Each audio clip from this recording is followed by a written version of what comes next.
The Aware Man, Unleash Your Potential Through Self-Development, Rizwan Rahman. Preface.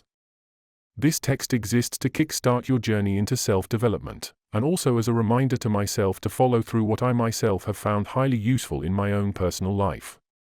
This is not a magical cure. I don't believe any book can necessarily do that. It may guide you towards a certain direction, confirm something you already know, or make you see something that you have been avoiding which is useful. Not every single thing in this book might be useful to you or relevant to you, and that is okay. I have written this to show a possible way out for those who are stuck, just as the ideas expressed in this book have helped me, and give them enough mental clarity for growth. My way might not be the only way, but I believe it is effective. Many boys and men grow up without good, positive role models, causing a lot of them to become confused about their own masculinity and purpose, with conflicting ideas and beliefs being said at them constantly. They are not sure what to follow. Many men end up lonely and depressed, spending copious amounts of time on the internet due to the social isolation and lack of acceptance in the real world, or they may even throw it away when they do have it due to a lack of guidance. There are also many men who falsely believe the only way to show masculinity is to sleep with tons of women and acquire vast amounts of wealth. Men who are successful through exploitation of women and emotionally vulnerable men end up being followed in hopes of being successful like them, although in reality they are once again being led astray. I have been in great struggle with my surroundings and myself for most of my life, being born in a foreign land, not speaking the language of a lot of my peers, not fitting into my own kind, being judged, discriminated, ignored, neglected, not listened to, abused, harassed, blamed, isolated, etc. Each and every time, I have delved deep into myself through my loneliness, and have only gone into mind loops and blame games, where there was little to no way out. Movies and music offered temporary satisfaction, but eventually led me back to depression, since there was little productive being done about my environment and mindset. Plus, I might even read a book or watch a video that fundamentally changes the way that I think or feel, but I still end up feeling bad after something takes place in my life or I end up in a failure. So what was the point in reading that book or watching that video? I started questioning why Muslims prayed 5 times a day, and why monks and yogis carried out meditation practices. It is not simply to have a mindset shift once, but regular remembrance of a higher being, and an awareness of one's own surroundings, as well as an awareness of one's inner world. As I read Marcus Aurelius's Meditations, I recognized and understood what it means to be truly mature and resilient. I understood how you can handle your emotions and memories through letting go, Pathway to Surrender, and The Untethered Soul, as well as The Power of Now. Some YouTube channels I came across and have inspired this book are as follows: Clark Kegley, Hamza Ahmed, Jem Vader, Esoterica, Let's Talk Religion, Religion for Breakfast, and Iman Gadji. Much of the topics they have discussed fall under Stoicism, Buddhism, Hinduism, and Abrahamic religions. On the surface, they seem completely indifferent to each other. However, on closer inspection, there are teachings from each that give us a better understanding of the world we live in. You reading this book might be opposed to religion or the concept of God entirely. That is why I have written this book in a neutral way to the best of my abilities. At the end of the day, you could follow whatever you want. I have not written this as a religious or a spiritual book.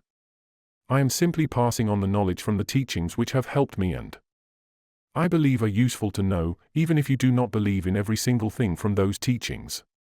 At the end, you could interpret it how you want to and come to your own conclusions. Moreover, I am not going to divide a chapter specifically for spirituality, as it's out of the scope of my understanding currently as I write this. It is too vast and complex a subject with too many different branches that could go out of, and requires an amount of research that is better fitted to a different book. However, I will be including short insights and thoughts which all one way or another relate to it. You may come to disagree with points in this book, which is normal and understandable. For convenience of writing, I have mostly referred to the he pronoun, as this is referring to myself often. However, it can be related back to you as well, regardless of gender. There are also concepts and sayings that are repeated over the course of this book. This is not simply a matter of redundancy, but as a way to remind the readers. Most readers will likely not finish the whole book in a day. So, reminding points and phrases is a way to hammer home the main points. It is important that you read the whole book all the way through rather than just a few chapters here and there, as context is added before and later. Many different aspects and ideas are written in this book to make it as comprehensive as possible. I hope you find value in this book the same way it has helped me gather my thoughts. Rizwan Rahman. To be free of all falsehoods and illusions, substances, visuals, fake charm and love. You will never be free of them. But awareness will make you come above all. Intro. If you really got nothing in your life right now, what do you have to lose by working out? What do you have to lose by sitting by yourself and observing your thoughts? What do you have to lose by just stopping for one day not playing a game? What do you lose by not going to some porn site and fapping for one day? What do you lose by that? I'll tell you. You lose your original identity you have stuck to for so long, thinking that it is you, thinking that it is just who you are. Where is this identity even from? Who gave it to you? And why do you still care to cling on to this identity when it does not benefit you? Because it is easy. It is comfortable. No matter how painful and grating it is in the long term, it is easy and comfortable. So in a way, you like being this way. You derive pleasure from your misery, even though it seems paradoxical. And that paradox makes you have cognitive dissonance, which further affects your mind, unable to think straight or at what is actually going on in front of you, even though you think you do. Now, you do not have to change if you want to cling on to this identity. But realize that this is not really you. This is just you not being aware of yourself. You are not aware of the world around you and are stuck in your own mind, its thoughts, its loops, etc. It is playing tricks. So do you really want to live in these illusions and tricks the mind plays on you? Would you rather go into the real world and see for yourself? What if in 1 year, you could live a much different life than you are living right now, fit and satisfied with your life and achievements, have a wife or partner, have your own close circle of friends, have people who look up to you and respect you, have financial independence to do what you want? You think it is not possible? You think even if you tried, you cannot succeed? Who is telling you that? Yourself, in your illusion-filled mind? Really? You want to listen to that? How can you know it is telling you the truth? If that mind of yours really was telling you the truth, why would you be driven to where you are now? What good did your way of life and thinking do? You cannot change because the environment is always harsh. You cannot change because no one believed in you and supported you. Let's say that is true. Why do you want to prove these people right? All these people who did not believe in you and support you, you should use that as fuel to get up and do what you always wanted to do, without giving a single damn about what they are going to think or whether they will support you or not. Guess what? They never had to support you. It is you who has to do what you have to do, by following a higher purpose than mere human beings. Your purpose must be beyond just a few friends and some strangers. Your purpose must be beyond just getting a girlfriend or getting laid. Your purpose must be more than showing off expensive things to your friends and some strangers. It should be about attaining the best potential that you could ever achieve, through mind and body. And guess what? Only you can achieve that for yourself. Not anyone else. Everyone's body is built differently. Everyone's mind is unique. Everyone's got their own strengths and weaknesses. And that's the beauty of the world and its creation. It is all so different and unique. There is only one you who exists. Why not get to the best possible position you can ever get to? And you know what? Even you cannot really know what your best possible position is in this world. You might never know. But you can start now. Not tomorrow. But now. Cut your distractions and make your mind and body the fittest and sharpest it can be. 1 year from now, you are going to pass your birthday whether you work out or not, or whether you sharpen your mind or not. Might as well make the best use of it. Mindset. What is it that you are hiding from? What is it that you need? Unmet needs? Addiction? If you are making the same mistakes over and over again, change one thing about your approach to the problem, and then another, until those mistakes cease to exist. Same with bad habits. It is most valuable to live truthfully, and express your inner life. Be vulnerable. At the same time, be emotionally resilient. The only way to do that is to become used to discomfort. Whether it's working out, trying new activities, waking up early, or approaching and talking to someone you're nervous to talk to. You can be resilient and vulnerable at the same time. Also, do not fake it till you make it. It is one of the most cowardly things you can do. Just do the work and stop complaining about this and that. Nobody gives a damn. What matters is you do the work. Do it till you get good at it. That is not faking anything. That is just doing the actual work. Whatever you need to do, just go and do it. Leave your emotions out of it if it really is a hindrance. Not everything is about you, your past, or your insecurities. This world does not want to screw you over. This world does not want to help you either. It is only there to just be. People screw others over. But that has been happening since the dawn of time. If you are able to be resilient, you can experience a higher realm of consciousness, which would feel like you are experiencing a new world. It has nothing to do with money or power, but more to do with perception.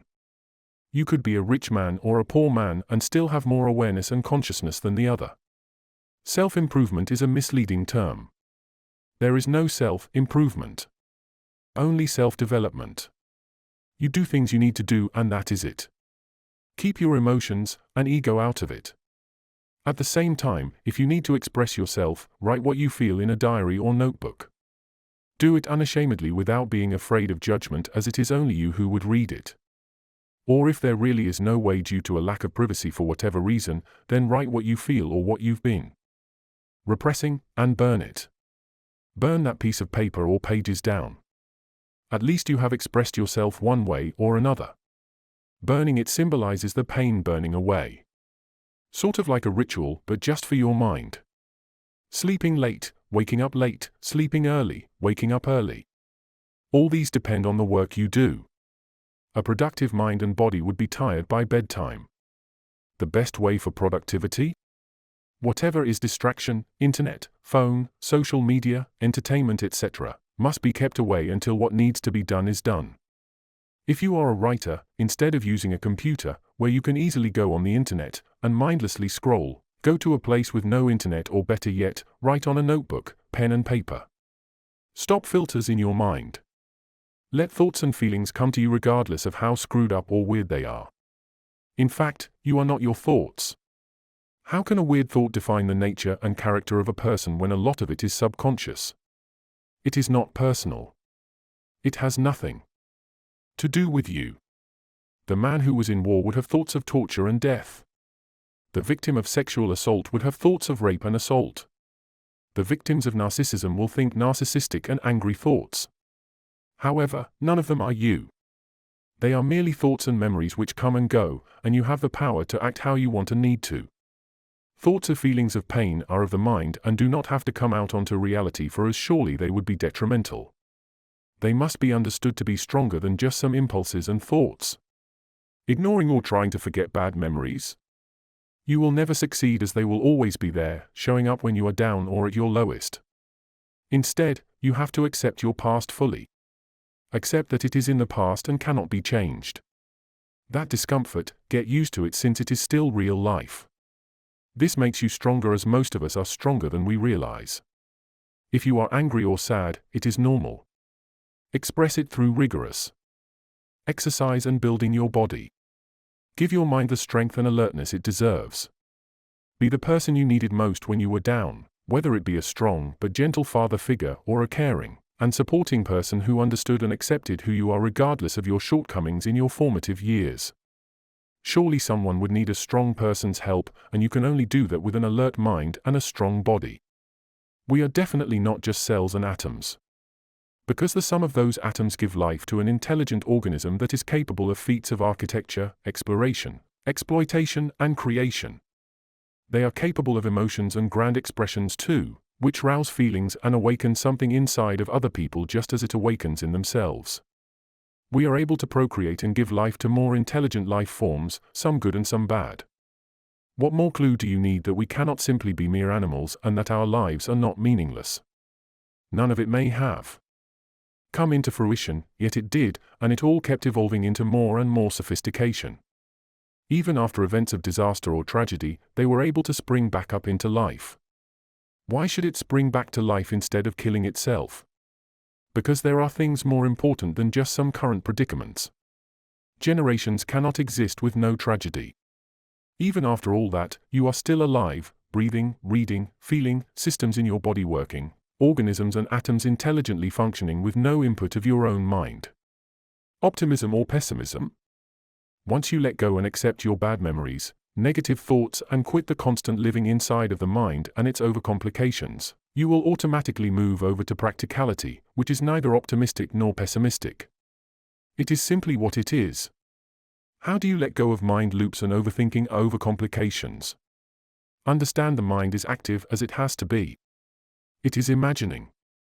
Fake imagine scenarios for you to tackle it better in the future, yet it does not stop, torturing you more than the torture from other people. But you do not have to associate with every little thought, impulse, or action. Surely you would be miserable and a slave to your own mind if you take every single thing in your mind seriously. Understand that it is a world, the world of the mind, just like the world outside. You can walk past a piece of shit on the streets in the external world and forget about it. Just like that, you can think of a piece of shit and pass by it without letting your mind be defined by it or taken over by it. It just is what it is. But beware not to ignore or suppress it. Just let it be there. Ask what it might be telling you about your inner world and possibly your past traumas or disappointments. Ask why it is there. Thank it for letting you know, as it is a valuable tool doing its job. Now let it go and do what you want to do. Cleverly design your mind so that you can always be comfortable in your own head. Your head and the inner world is a space just like the outer world. Both could be altered to your liking and preferences. But what is your liking? What are your preferences? Where does it come from? Just subconscious triggers from your childhood? A preference given by your peers or elders? A fearful retreat to block out any and all negative thoughts and emotions? Avoid pain and accumulate pleasure? Is that all there is? Avoiding fear and negativity. Isn't that cowardly? What is so wrong in being a coward? What is so wrong in being lazy? Well, you are not expressing your aliveness and living. Why to express your aliveness and live? Because it is rare. Out of all the semen, only one sperm entered your mother's egg and formed the womb, which formed into a child and then an adult, and so on. It is literally magic, yet it is just basic biology. The basic thing is still profound. Even a tortured, tormented soul still lives and breathes life. Worship of a human being should be prevented, as no matter how good or great a person is or becomes, he can never attain perfection, which is completely fine, as he is a mere mortal being who are just humans at the end of the day, and worship does not bring you anything. It only distracts you. His good actions and teachings can be followed without resorting to deifying or worship, regardless of who it is. A man, whether great or pathetic, ends up a corpse eventually. Of course, the influence before death can last much longer. However, deifying does not benefit the actual teachings and philosophies of that person. What are we but a speck of dust in the vast outer space? We resort to deifying a human without realizing how insignificant they too are in the grand scheme of things. In human life currently? Maybe, but that's it. It is good to read and follow teachings, after research and understanding, with debate with oneself and others. Deifying and blind faith to a person defeats that purpose and puts us into submission. Also, reject the cult of personality. Take ideas that are helpful or useful. Learn from them on how to keep calm, keep fit, and take actions with discipline, but do not worship them. Do not spend all your time and resources on them. They are just human beings prone to flaws like the rest of us, and they could turn around to exploit you just as soon as their morals falter. Instead, look inwards. Negative thoughts and emotions are just that. Right to express your aliveness and make yourself stronger, not weaker. You have more power than that, especially if you can form sentences from symbols and letters, and structure them coherently. How do humans form and learn all these things if it weren't divine? Has it become comfortable? Has it become too easy? That is when you take up the next challenge. You do not want to jump up too high, but at least keep leveling up. You have to keep increasing the challenge until death or tragedy. As cliché as it sounds, it is not always about the end goal but about the process. When you love and accept the process, you would be far better and more powerful than those who have achieved everything but are unsatisfied, unhappy. If it was all so easy, there would be no value to it. There would be no value to the struggle. But does struggle alone give meaning? No. It is the resilience and strength you develop that is valuable. Not the struggle. What influences you? Is it your past or current circumstances? Is it the media you consume or your upbringing? Is it your environment? It is everything. Even seeing a green tree or a red car can influence you one way or another. A flash of a butt or a sudden sight of violence could subconsciously drive and influence you without knowing that it is influencing you. Bored with nothing to do? Bored that you are stuck and there is nothing interesting happening in your life? You are not where you need to be? If nothing can be immediately changed, then accept it. Accept the discomfort. Accept it fully. No good thing comes out of simply being comfortable and in pleasure all the time, as that only leads to emptiness, since it is empty and meaningless. The next step after boredom is consumption of great and thoughtful works or art designed to stimulate your spirit, which will lead you to action and understanding. Do and you will be alive. Stay still or in pleasure and you will be led to a prison within yourself. Do difficult things. Not just working out for physical fitness, but doing mental exercises that stimulate your brain. Living life is problem solving. A film director could not fully convey his vision most of the time, so has to make decisions both small and big until the final product is able to come out. Not all is going to be exciting, and it does not have to be. It is work and you should take responsibility. If there is help, accept it humbly and respectfully. But do not solely rely on it. Words and images have more meaning and impact than people realize. Bad words are curses. Good words and compliments are blessings.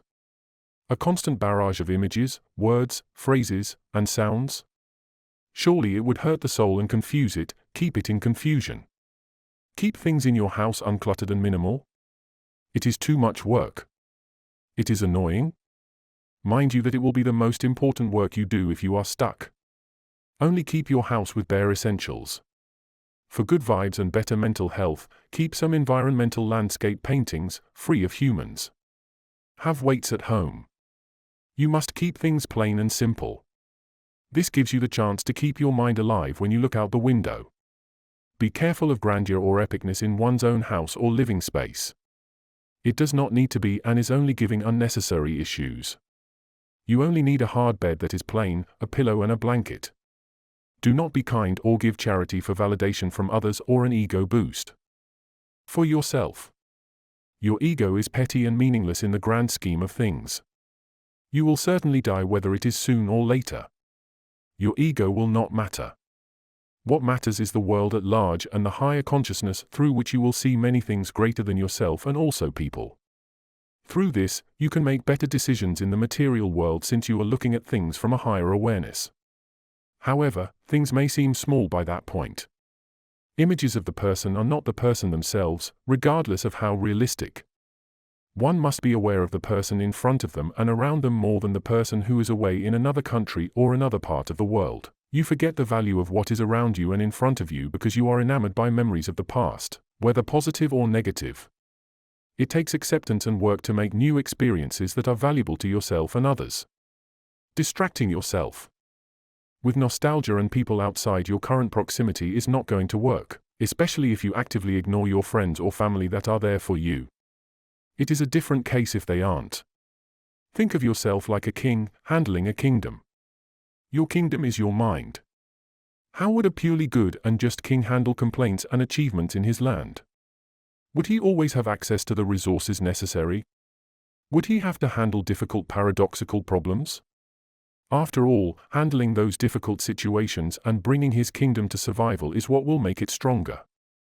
There will be attackers from other kingdoms. How will it prepare for war? How can you change in case it has new information that is better for it? What are the children, your past self or inner child, in the kingdom wanting? How would you as a king treat him and acknowledge him? There will be self-help gurus who would expect you to buy their program and courses for you to achieve your goals and dreams, but beware of those who expect you to come back again and again like a subscription model.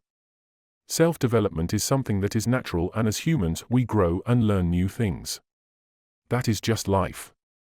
It is different for everybody. That is okay. Even if you fail today, you can get back up and try again. You do not need a course or reading thousands of books to tell you that. If you want to learn how to trade Forex, sure. Learn a few courses. Train yourself. But the next step is to start trading and learning. Not going back again and again to buy different courses with different methods. How do you think these guys make money? They trade or by selling courses online. Beware of it. Same goes for crypto teachers and influencers, PUA artists, and other types of financial and self-help gurus. You learn the knowledge and apply it, refining what you have learned. Go back to your notes if you need to, or research for free. Do not constantly go to people who keep you at a perpetual self-improvement grind where your life is always out of order. It can come to order through your actions, not your knowledge and theories, although it should really just work as a catalyst for your own development. A disease. A mind disease. A spiritual disease. When your actions are not aligning with your values, your mind develops problems. The past does not and cannot exist. Only the present. The present moment, the reality, passes us by every millisecond as we approach death. The only way to overcome past failures and bad memories is through living in the present, and handling whatever thoughts and memories come up in the moment. Because only the present exists. This is why many quote the phrase, live in the moment. Surely, learn from past mistakes. Treasure and value good moments and insights from the past that made you grow. But live as things come by, be aware of your surroundings and take action accordingly.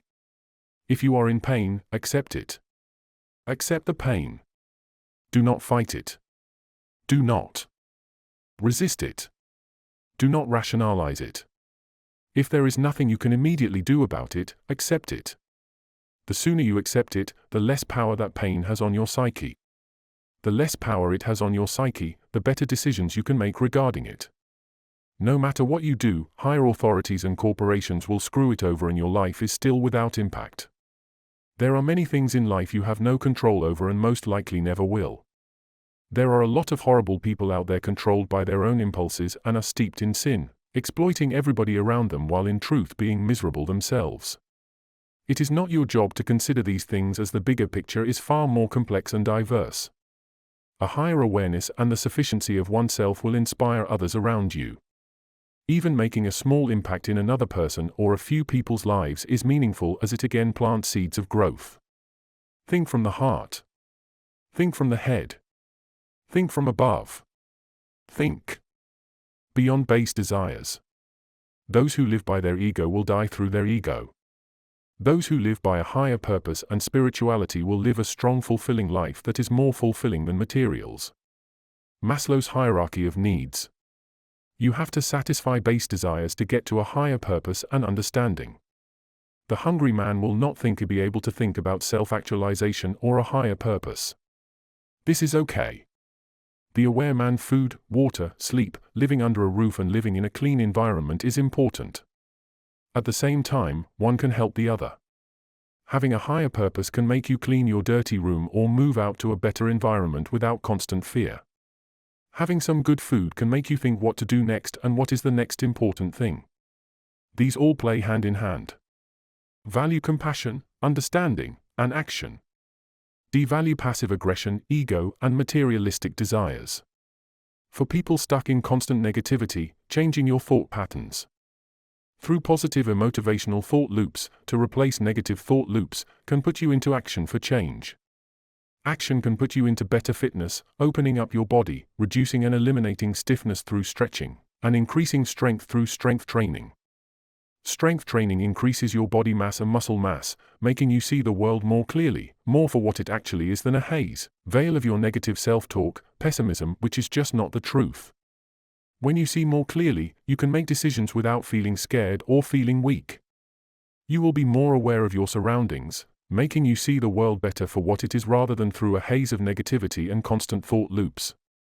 You will develop discipline through strength training, which will make you able to make decisions according to what is right rather than through mere impulses, as you could exert your emotions in strength training. Change cannot be immediate. But becoming more and more aware of the world will make you take better and better decisions, and become the person that you have to be. Expecting immediate results after starting a program or routine is like planting a tree and be annoyed it has not bear fruits the next month. The world of the mind is connected to the body. The world of the body is connected to the mind. And both are connected to the world. In one way or another, everything is connected. You are not you. When you realize all your desires, wants, behaviors, fears etc. are just figments of the past and are in fact malleable, you can do anything, within the means of physics. You are not you. What you think is you is the ego. Get on board with the higher purpose and lose yourself to it. Push yourself every day with consistency. If you do it, why would you not be able to think casually and make better decisions? How much of your problems are due to your own ego and mindset? If you free yourself from the shackles of needing outside events to work out, your happiness is endless. Open up your heart and let everything in out without a filter. In Chinese, the word for happiness is literally open heart. The only result will be freedom and happiness. It is all within. It has always been within. It will always be within. How powerful would it be when you not only fully realize this and practice it, but also teach it, inspire others to follow this? The environment around you can for sure turn better. And you will also have the strength to leave a bad environment situation if your heart is open for the good in the world. Tip: do not make big decisions or spend a lot of money when you are sick or having a cold. Rest it out. Go to the doctor. You will thank yourself after your sickness ceases. Physique. Anytime I feel down or get stuck in a rut, the first thing that brings back my confidence is going down and doing push-ups. Now, I know. Not everyone is able to do push-ups due to things like their weight, strength, health problems, etc. But in any way you can, you have to start moving your body. Get blood pumping in your heart and start sweating. It would quickly get you into a zone that puts you in action. After you start this, everything else comes easily, or at least you would feel you have more strength mentally and physically. Make sure to not overdo the first time around. You will not get good at the first try, as with any skill. The key is to do it every day consistently, which is a daunting task. You may fail many times, but keep coming back and pat yourself on the back for making progress. Do more representatives, lift weights, do cardio, squats, planks etc. Obviously you do not have to do it all at the same time, and neither do you have to feel like it is a lot to do. Trust me. You would want to do all that as you get stronger. Make sure to watch some tutorials on the right posture or ask a friend who works out to help. As you do this, it is important to also have to get your posture right. You do not have to get a perfect posture immediately, but at least learn it as you get more used to it. Should you sign up for a gym? It depends. I will say for a beginner, it is a great idea to join the gym. Make sure you are not paying too much.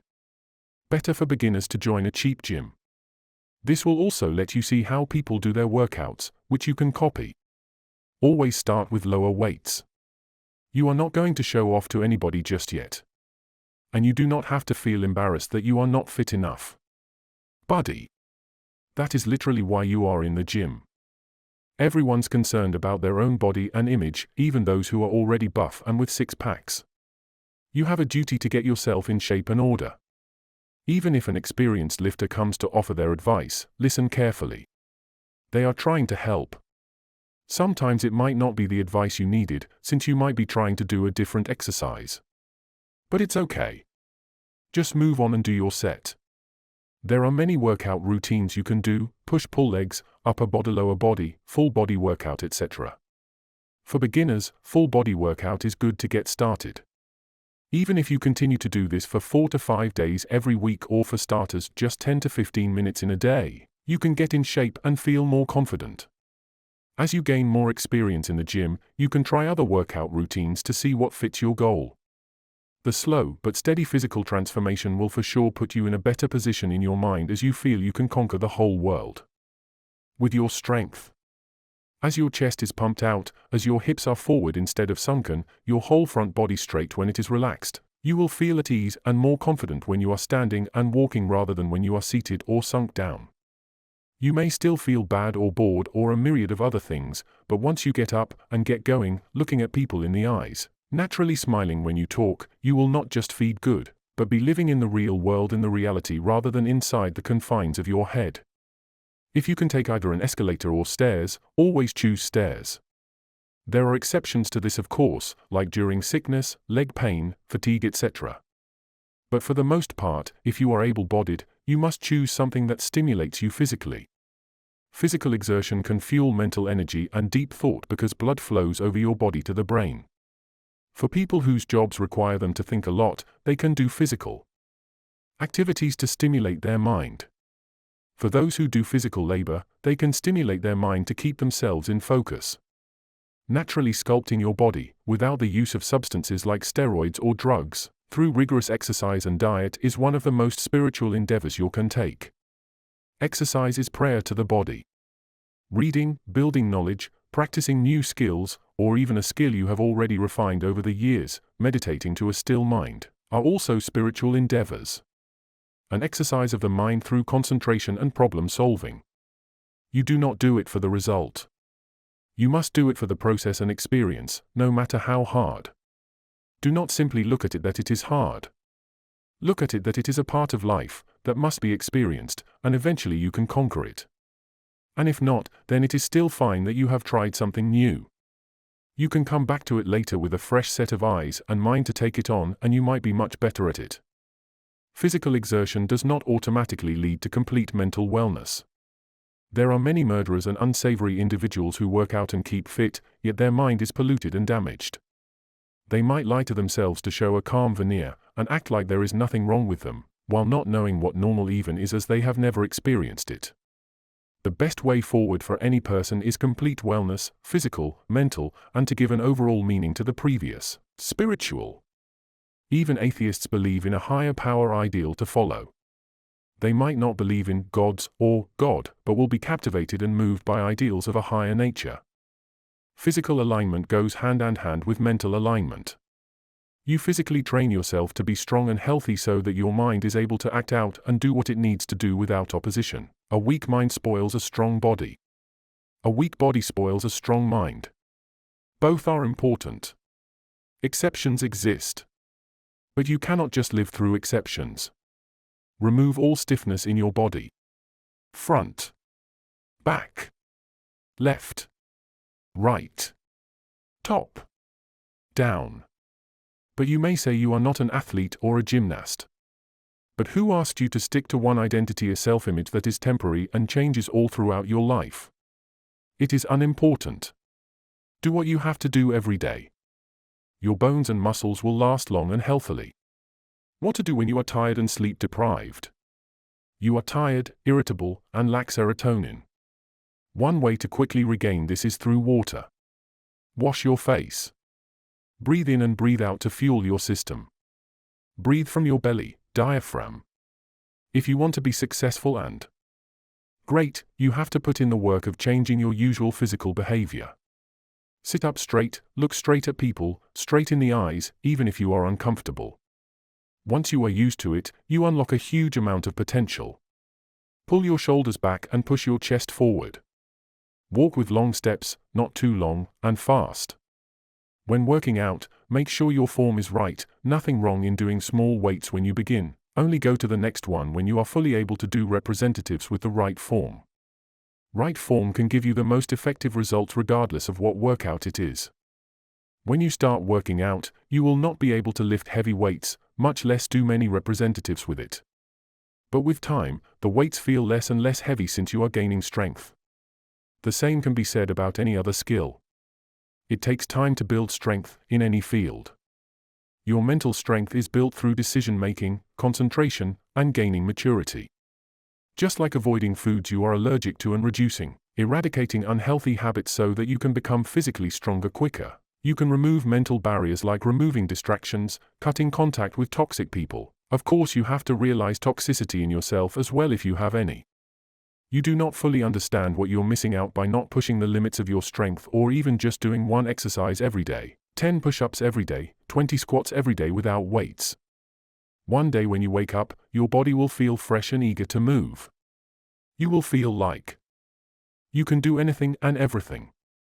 And you will not have constant body pain or fatigue. Remember as you go along that your body's strength and aesthetics can be a good motivator as you work out and build up strength, especially at the start.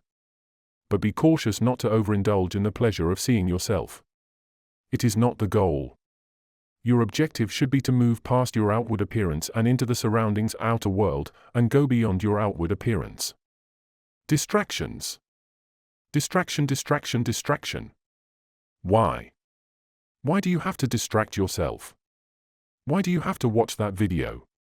Why do you have to listen to that song? What value does it bring to you other than temporary pleasure that distracts you from the real environment and the world? What is so boring and dreadful about the real world? Why is it like that? Ask yourself that. But do not go into a mind loop asking the same questions over and over again, blaming him and her, finally achieving nothing significant. See the reality for what it is and what you have to do, if you can put your emotions aside for a short time. What would you do if you were a strong person? Do that bit by bit without faking. Your heart will give you courage as time goes by as you practice it. As said before, do not fake it till you make it. Do it till you do it well. Music is a mind-altering tool. It can be there like background sound, but has the power to significantly affect your living in the real world. Constant and excessive media consumption has made many of us impotent in this modern world, as we are barely able to just accept the real world and its senses as it is rather than filling it with artificial sounds to drown everything out. This consumption may cause us to miss nuances and moments that appear in the real world, that might give us more time to think or notice things that might actually help us live better lives. Romantic music can make you feel in love and then leave an empty void if you are unhappy in a relationship or single, with no contact with the opposite gender. Angry music can make you more angry. Songs with sexual lyrics can make you subconsciously horny, and make you do things you are embarrassed to do. If you really are going to listen to music, understand the effects it can have on you rather than simply being a blind consumer. Do not consume any media blindly. Question it. Question why someone would make it. Associations of music and movies with positive and negative memories, people and places. It is natural and it is how we remember and make memories. However, be fully aware of what and why it is there. A love song might bring back memories of a person. But it is not the person. Do not attack or hate the song. It is not the person. Do not attack the memories of the person, as it will only be hurting your own mind. Accept it for what it is. Just a song. Look how music videos, advertisements, and media in general try to get your attention using your base desires, hunger, lust, anger, etc. How do you think your mind will be when you're constantly exposed to these materials day in and day out? As much as possible, avoid them to protect your subconscious. And if you cannot, at least look at it critically and understand and be aware of your own emotions as you engage in this. You will realize how meaningless and pointless most of it is. Much of this is just using you as a money-making machine for you to spend on the artist or corporation. Even when an artist dies, the corporation uses the artist's works to make money for themselves. Sometimes this is just unavoidable for you. We live in a profit-motivated world after all, and it is difficult to escape corporations. However, as much as possible, we should be aware of the effects they try to have on our minds and be ahead of them. Be aware of mind associations. How it associates a certain smell with someone, a certain facial feature with someone, a personality with someone, a piece of music, song with someone, etc. It is how the brain makes memories. It is natural. At the same time, do not let it control you or sway you too much. Always think critically before making the final decision. Reject porn and sex. They stem from the same need but are different, since one is real and the other is voyeurism. Humans have all kinds of desires and impulses. It does not mean all should be experienced with no restraint or control. If you just hook up constantly, what difference do you have with animals? Yes. Humans are mammals. But we have higher consciousness than mere animals, which give us power to do more sophisticated things in the world, which involve things more than just food and sex, like building complex structures, languages, systems, transportation, etc. Same can go for porn, which are nothing more than weird horny people engaging in positions for your entertainment. That voyeuristic tendency prevents you from living in the real world. Representation of something is not the real thing. It bleeds into movies and media, although not to the same extent as porn, but still can be negatively effective when constantly indulged with no further thought. As many times as you watched porn or engaged in other unsavory activities, has it ever made you satisfied afterwards? You keep wanting it again, and again, and again. And it only makes you feel worse and worse. And worse. There is no real achievement from jacking off in front of some pixels. Neither is there any pleasure from sleeping with someone you do not care about, or someone who doesn't care about you. There was nothing achieved and done with these, as immediately an emptiness and darkness fills in. But it is not something that fills in.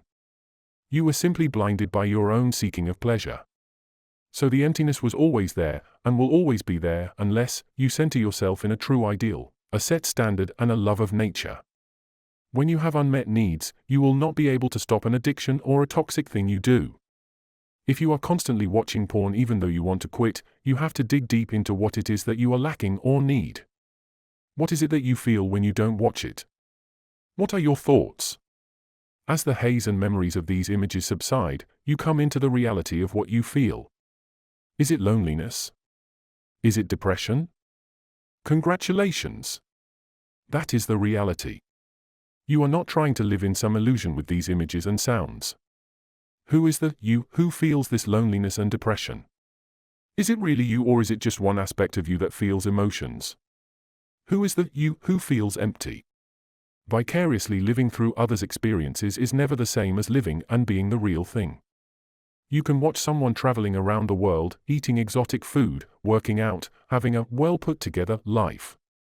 But watching them or hearing them is a different experience than actually living them. Nothing wrong in hearing of others' adventures and tales. But if your whole world revolves around escaping into others' stories, which with only a few senses stimulated can only exist as a fantasy in your world, then you got a problem. Go out into the wilderness, prepare yourself for danger, climb trees, life heavy, build furniture, create expressive art. Do what unleashes your aliveness through both physical and mental prowess. Even if you might have some limitations, you can do what you can in your capacity rather than giving up altogether, which will awaken your spiritual prowess as well. The power of even a bad and boring film should not be discounted. Everything you sense can influence you subconsciously, which means you will not even realize you are being influenced one way or another. It is cute to think it will not affect you at all, but usually the people who think like this are the types of people who are influenced the most, and are run by subtle subconscious influences in daily life. Why put candles and incense in rooms or places? Why decorate a home in a certain way? Why put all these advertisements and billboards of a barrage of brands and media? Why take a break from social media? Why to paint a room a certain way or play soft background music at a coffee shop? It is all to subtly alter your mind. This is not always a bad thing, and it is nearly impossible to weed out everything that is subconscious. What one can do is to listen to books, videos, or podcasts about peace and mindfulness instead of simply consuming anything that they feel. Surely this can subconsciously influence you to see things a better way and be aware of your own surroundings. Eventually, you can become motivated to do what is necessary. Even things made purely for entertainment can unintentionally carry the artist's ideology or desire, which is not wrong, of course, but you must at least know it and know where it is coming from. There are some things the artist will do and will not do, which inevitably leads to the entertainment being a certain way, which can subconsciously affect the viewer. And if there is an art which really has no effect, then that is not an art that is worth your time. This does not mean you cannot have fun. You should have fun fully understanding what it is you are doing and why. Understand the effects it can have on you, positive and negative, meaningful and meaningless. Alcohol, cigarettes, and drugs are all there to avoid the reality. It forms a haze around your perception to give temporary satisfaction, which might be what you crave or think you need. But it gives no real benefit to discipline or reaching a higher realm of consciousness. Coffee or tea, on the other hand, makes you more alert and aware. However, when consumed with no real work being done, it can have the same types of hazy deterrent effects like drugs, making you energize in undisciplined, unsavory activities due to the subconscious taking over. What is meditation? Why to meditate? It has more to do with living a real life than most want to know. You are put in contact with all your thoughts, traumas, and feelings. You are forced to come to terms with them as you try to concentrate on your breathing. Eventually you accept them as just a part of life rather than something you must try to forget. Through constant entertainment, substances, or other people. Nobody can do it for you. Only you can do it yourself. Do not deny the power within yourself. The digital screen is a drug too wherever it is. Whether it is billboards, TVs, phones, or computers. There is a purpose to it and there is a way to use it in moderation as it is inevitable in this age. But admittedly, the way they are designed is to keep you hooked. They make you enraptured by the images and sound, wherever they are. Advertisements, music videos, and movies seek your eyes and ears, hijacking your mind, making you think and remember what the entertainers and CEOs want. Your mind is not even yours anymore and instead just a money-making machine for the company or the artist. Again, having fun is not inherently wrong and there might also be an educational aspect when you are using it in moderation. But you cannot let it control you, your life and your mind. The mind is a temple. Do not pollute it with unhealthy images, at the very least whatever is in your control. Same with the body. Do not go out of your way to consume sugar and processed food, unless there is no feasible choice available. If you are going to distract yourself due to one thing or another, at least take in long-form information that is related to higher forms of consciousness and awareness like self-improvement content, or something for learning a set of skills. Listen to it and understand it. You do not have to follow it or believe it. But it will help you understand yourself and the world around you in a more mindful way, leading to an overall satisfaction in life and a higher purpose. It is so easy to become obsessed with the images of people, their faces, and materials, whether it is from paintings, photographs, films, posters, etc. However, the image is not the actual person, neither is the material the most valuable. They are all just symbols and tools. It can have innate essence, but it will not be the same as the person themselves. Actors and models dress to look attractive for your entertainment and show off attractive clothing and lifestyles. It is only a representation that is not helpful or valuable as much as you might think. Where there is full and complete value, obsession ceases and what you are left with is a deep understanding of the ideas and values, not the set dressing like cool-looking cinematography and music. Those are mere tools to capture your senses and convey ideas. Stop with the overnight movies, videos, and podcasts. Can't sleep? Caught up in thought? Overthinking? Realize it is not you. They are mere thoughts. Plus, you are in the real world. Not the Matrix. Be happy that your mind is not cluttered by voluntary outside noise that you know well is unnecessary to your life. You as a human being cannot and will not know everything, and most likely you will not use that knowledge you gain from that podcast or video, at least most of the time. Watch one or two good videos here and there in your free time. Perhaps watch a movie. That is enough. It is not necessary to go onto forums and community blogs as there isn't more value to be had through endless scrolling. It gives you the illusion of keeping up with the community and trends while in reality you are only losing your productivity. Could it be used in moderation? Sure. But for most people with no self-control, moderation is an invitation to scroll without boundaries. Watch, read, consume, again and again and again. What good has it done so far if you have not put it into practice? It is too difficult? Too much of an effort? Start slow. Bit by bit.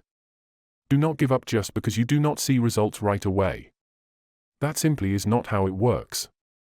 You cannot expect to plant a tree and it grows to full length and get fruits out the next day. You plant it for the sake of planting. You do push-ups for the pain it inflicts upon you, letting your anger out and making you stronger. Bit by bit. You eat healthy not to feel good immediately but to do what is right, and that in and of itself should give you satisfaction. Not pleasure, but satisfaction. That is way more long-lasting than pleasure, which leaves as soon as you are done, only existing again in memory. But satisfaction makes you stronger. Strength will not only set you free from your own mind, but gives you the chance to live in this world according to reality. Distractions do not only exist in the digital world. You can get distracted in the real world as well, never looking inwards and being in touch with your emotions. Both the real world outside and the inner world within are important for a healthy life.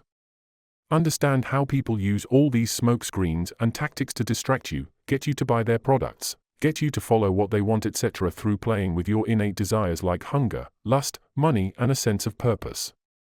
Rise above all that by letting go and understanding yourself.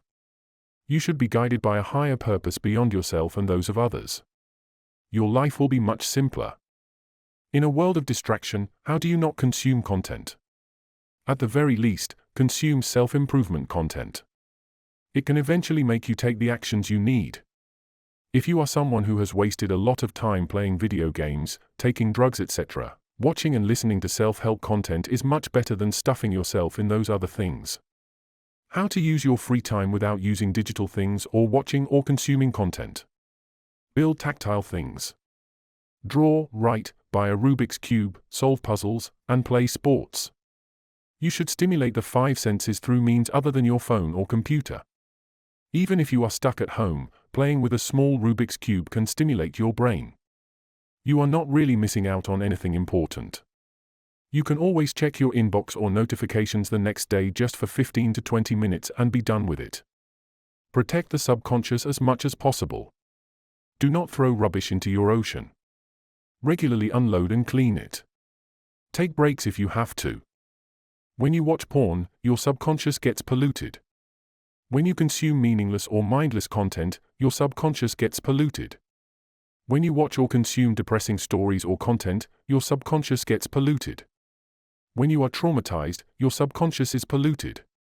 As with all things, it may take a lot of work and effort to clean your mind, but nothing, and I mean nothing, feels better than feeling free from all this pollution.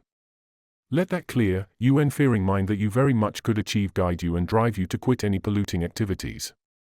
Appreciate great beauty in people and in art. But do not get too caught up in it. It is also a great distraction when not moderated. And those who simply cannot moderate, don't even bother. Stop it fully and do what needs to be done. You become what you consume and do. Be mindful of what you consume so that you can control your actions towards what your highest self will be. If you do have to make content and be on social media due to your business or something truly important, use it mindfully. Know what you are getting into. Know what you need to post. Know who you need to interact with. And leave after a few minutes. Do not waste time checking out unrelated posts because it seems vaguely interesting. Your time is your most important resource if you are a content creator. Use it wisely. If creating content cannot be escaped, create and spread content about emotional resilience and productivity. It is like a small diamond within the rough or a mine where there is a lot of mindless content. As said before, ideas are resilient. A good idea just needs time to marinate and develop. Even if 1 or 2 people catch on to it, you have a positive impact. It is so easy to get caught up in numbers, likes and comments. Realize that at the end of the day, it does not matter. All roads lead to death. Even if you are super famous or someone nobody knows or cares about, it doesn't really matter in the grand scheme of things, because it might only be a problem in the short term. How many celebrities from the past have already been forgotten? How many of them right now will be able to survive the test of time with their relevance and impact? How many of them are truly living meaningful, fulfilling lives and not simply indulging in base desires? How many are actually true to themselves and those around them?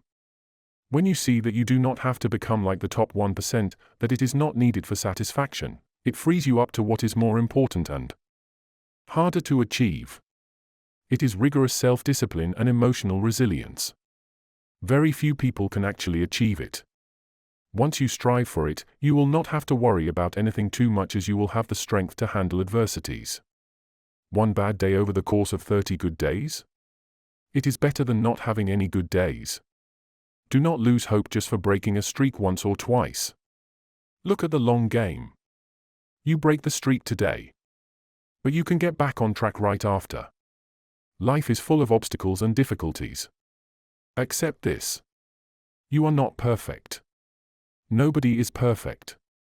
Whether this is about being consistent at the gym, being productive, staying away from substances, quitting porn, or even staying consistent at the gym, look at the bigger picture and not just the streak-breaking ones. All you have to do is to go right back to the streak with a drive stronger than ever to beat it. What does it mean to truly relax yourself? It is not going on video sites and social media. Your body and mind must be fully relaxed with no responsibility to work, think about work, what to do next, what to watch, how to get back at someone or something, etc. Whatever it may be, you must be totally free of all mental holds. And you know what happens. Your mind is able to relax. It is able to regenerate.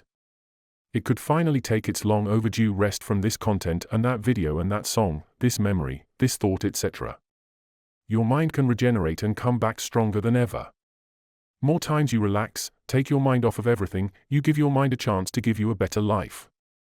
Your mind is your employee. Treat it well with break times and vacations. It will serve you loyally. When you get your body and mind in order, even the simple act of using a computer or using your phone is from a different perspective. When you are small and weak, the computer looks like a big machine that gives you endless entertainment and happiness. When you get stronger with more muscles and your shoulders are back with your chest forward, the computer looks like a mere tool to be used to get things done. It does not look as imposing, making it harder for it to have a hold of you. In both instances, the computer did not change. It is the same computer. But you have changed. You have transformed. And that is what this whole book is about. The world looks imposing, confusing and scary when your mind and body are small or weak. Granted, you can be small and still be strong. When your body is big and strong, and your mind is stronger as well, you would be more driven to take on the challenges of the world. It will not look as imposing and controlling as before. One of the effective ways to deal with addictions? Have responsibilities. Take on responsibilities that are more exciting than whatever that addiction can give. And also do whatever you can to make it difficult for you to get over that addiction, putting block apps on your phone. Talking or calling family or friends, working out as intensively as possible. Remove yourself from the triggers as much as possible, especially in the early stages of quitting, whether it's the music, media you might consume, the people you are with, the place you visit. Find out what are the reasons for the triggers and come to terms with it, no matter how painful. Remember that your past self is not you currently. You can change and grow like everyone else. Even if others do not care or others do not forgive you, you should do it for yourself and your own good. And in fact, the new people you meet in the future would be seeing the current you, not the past you. So you must come to terms and accept the problems you faced and the mistakes you made. Remember, whether you get stuck somewhere or not, the world keeps moving. You keep getting older. You might as well accept yourself, your past, and your current state completely, and do whatever you have to do to get back up. Better to sit and do nothing, when I mean nothing, not checking your phone, computer or TV, thinking of past and present, than engaging in addictions or bad habits to kill time or not feel lonely. Even if you do not have work, do not engage in things that would make you weaker. Stop giving exceptions. What is the best way to have fun? What is the best way to relax? When you know you are working towards making your life better, it would be the most exciting and fun thing to do because you know what? You do not know what is going to happen. You have no idea how far you could go. So do not consider all these things as putting too much effort and that they are exhausting. They are freeing up your mind and body. You do not have to be shackled to negativity and fast pleasures. You are free. It is liberating. Then, you can go and try having any type of fun. But you will be much more aware of what you do and why you have to do it. Relax your mind by not distracting it with stimulation. Do nothing. That would make you think clearly. Relax your mind by not identifying with intrusive thoughts. Just let them be, as random subconscious distractions that barely serve a purpose. Relax your mind to only the bare essentials. It would clear up the routes and pathways in your mind for making clear decisions. Tip: give yourself the permission to be bored and literally not do anything. Do not even think of reminiscing about the past or future. Even if you do unavoidably, you could fuel some new ideas and thoughts. Some new awareness and consciousness. Isn't that better than just not ever actually thinking or putting your mind to rest? Awareness. What are you so afraid of truly? Ask yourself. What are you passionate about? Ask yourself. What is the background of these things? Beyond fear. Beyond pain. Beyond base desires. There lies treasures beyond comprehension of most people. Those treasures don't have anything to do with money. Understand yourself and you can understand the world. Understand the world and you can understand yourself. Awareness. What does this actually mean? Awareness is acknowledgement of your existence, your mind, your body, the people surrounding you, the environment, the time, the air, etc. These are all things to remind yourself about. You cannot exist as a singular entity as the environment, its people are a part of the world you exist in. The people you see every day and the people do not see are also a part of this world you exist in. This awareness first starts from being aware of yourself in the present moment, that you are a living, breathing, ever-changing human being who exists. Awareness of yourself. Awareness that you exist. Awareness that you are a conscious being. But who is it that is aware? Are there two people? What is meditation? Going into a flow state while working or cleaning can be a way of meditation as well. You think you are angry. You think you are sad. You think you are excited. No. You experience these emotions. You are not the emotions themselves. You cannot live with yourself.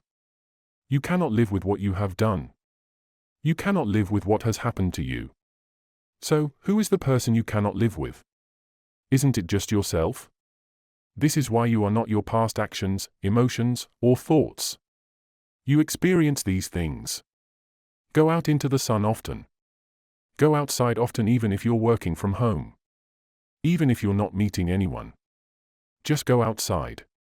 Whenever you are stressed or obsessive about something, take a second to breathe and look intently at the wall or something blank, perhaps even a plant or a tree. Realize that it does not matter at the end of the day, that it is all going to pass, and that it is all just temporary. When you are tired and exhausted, nothing matters.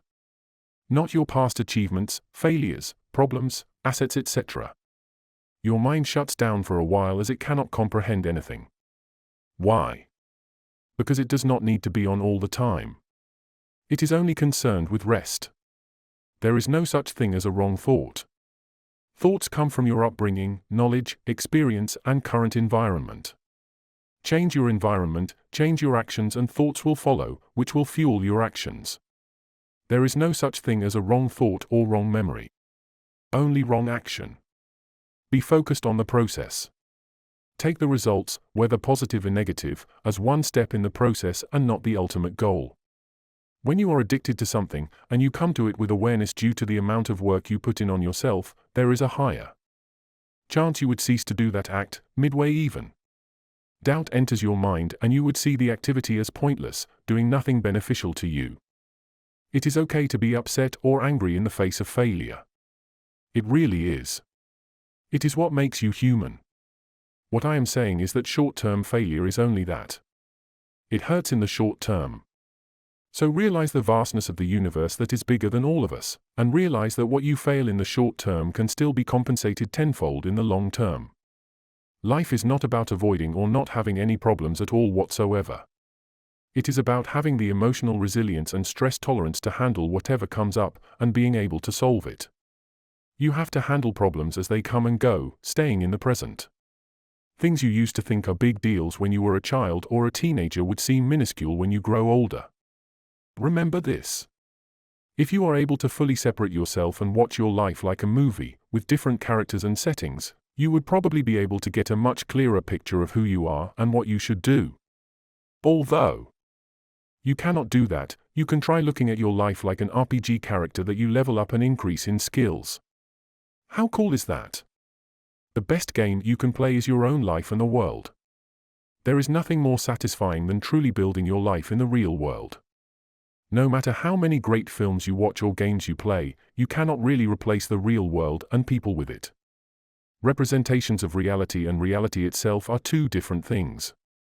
Tip: a calm camping trip over the weekend, alone, unbothered by the worries and responsibilities of the world.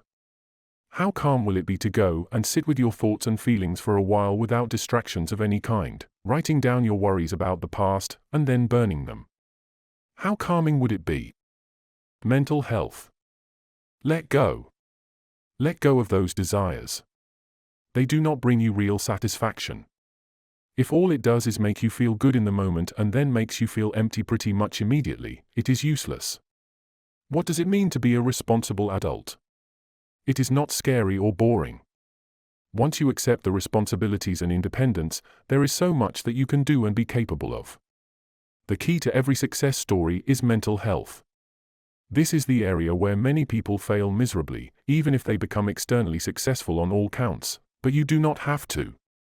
There are two loops we can go through, the positive feedback loop and the negative feedback loop. Let's meet Jack. He grew up in a nice house with great parents who cared for him since he was a child. He had a caring environment which looked after him when he was upset and appreciated him when he accomplished something. This made him confident and happy, making him easy to approach. Naturally, he had a lot of friends, and he was known as a great guy to be around. This also made him attract girls who wanted that positivity, making him a ladies' man. The extra confidence made him have the guts to pursue different activities, jobs, and challenges. Even when he failed, he had built enough connections and trust with those around him, who pushed him to greater heights, even after failure. When all else fails, he still had his family to turn to, who were still proud of the son they had. Now let's meet Drake. He grew up in a household where his biological parents resented each other and he was stuck with a single parent, who was too busy thinking about her own problems to look after him. Due to the lack of love in his house, he looked for validation from his peers, who saw him as desperate. However, he found friends. But those friends were more than happy to push him around and take advantage of his desperation and naivety. This only pushed him further into his desperation, before going full-on depressed. He refused to make eye contact or talk to people since he could not trust anyone around him. He felt like the world rejected him, and he had all the reason to. Since he was desperate and annoying to be around, this made him a low self-esteem guy who girls hated. Some girls did find it cute, but they ended up taking advantage of his naivety since he had no backbone to truly stand up for himself. All this made him lack motivation to pursue new challenges. Every short-lived success was followed by a long failure, which immediately put him in a pit of darkness, even if it was not actually that bad. When all else fails, he has no one to really turn to. And he goes into substance abuse, homelessness, and might even have an early death. So with these two, admittedly exaggerated, examples, we saw the positive and negative feedback loops, from Jack and Drake respectively. With both, we can see how positive and negative loops from childhood affected them to their respective points in their lives. Now both of these are malleable. You do not have to have a shitty life just because you were treated badly in childhood, or any other point in your life. This book is about taking control. As with fitness, when you control your body, you would start to look different in front of others, and it would immediately get you to be treated differently than before. With mental health, it is one extra step. Some of the things you can do are looking up at people's eyes when they talk. This helps the person you are talking to, or if anyone is talking to you, to know you are interested in talking to them. This can be difficult at first, but with consistent practice, it will become second nature, and people would be more receptive. This also shows confidence. The person who looks people in the eyes when they talk and is not shy to look away shows a strength of character. It means you are ready to face anything life throws at you. How do you start this positive feedback loop into your life to get it on track?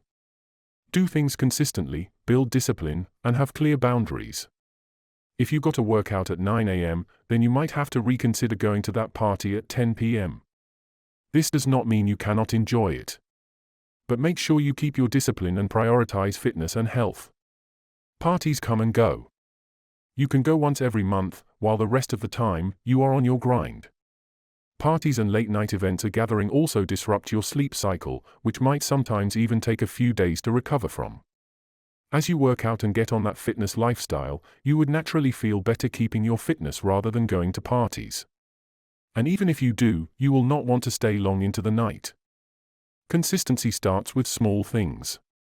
Waking up and not checking your phone first thing in the morning. Instead, you can look outside the window or go outside for a small walk. You could try meditating, writing a diary showing gratitude for your life that you are still alive, doing push-ups or lifting weight, hitting the gym, or just drinking water will be better for you than immediately checking your phone. Your mind will immediately feel different and will start giving you a different set of thoughts than usual. As you move further into your day, there are always triggers. These triggers can be anything. A location, a person, a smell, a time of the day, etc. What do you do when these happen? First step is to notice this thought. Notice that you are going into a negative thought loop. Negative imaginings that quickly put you into an angry or sad cycle that makes you irritable. It might be out of nowhere but only due to one small branch of thought that related to a past incident or event. Notice these thoughts as soon as you can first. Once you notice it, you can stop giving it power to take control of your mind. Call it a funny name. Like Bob. Oh, Bob's here again with that negative thought. Would you take something like that seriously if it has a funny-sounding name and is just there to make you feel bad? Remember, your mind works for you, not the other way around. Tell that thing to take orders from the master, which is you. Do not apologize for it. A lot of our lives have been spent on suppressing these negative thoughts whenever it props up. We try to flush it down with movies, TV shows, social media, drugs, alcohol, sex, and porn to forget about those incidents. But it never goes away. These addictions are a symptom of trauma and bad environments that further fosters negativity. The hard fix is the ultimate fix. As mentioned above, catch those negative thoughts whenever you have them and cut them down. As you do this, you could also see what you can cut out, whether it is bad diet, bad friends, bad environment, bad habits, etc. Bad diet is something that is a symptom of a bad lifestyle. When you are working all day at a shitty job, or you are depressed and unemployed, you will not want to spend much money. You just want a quick fix of cheap junk food.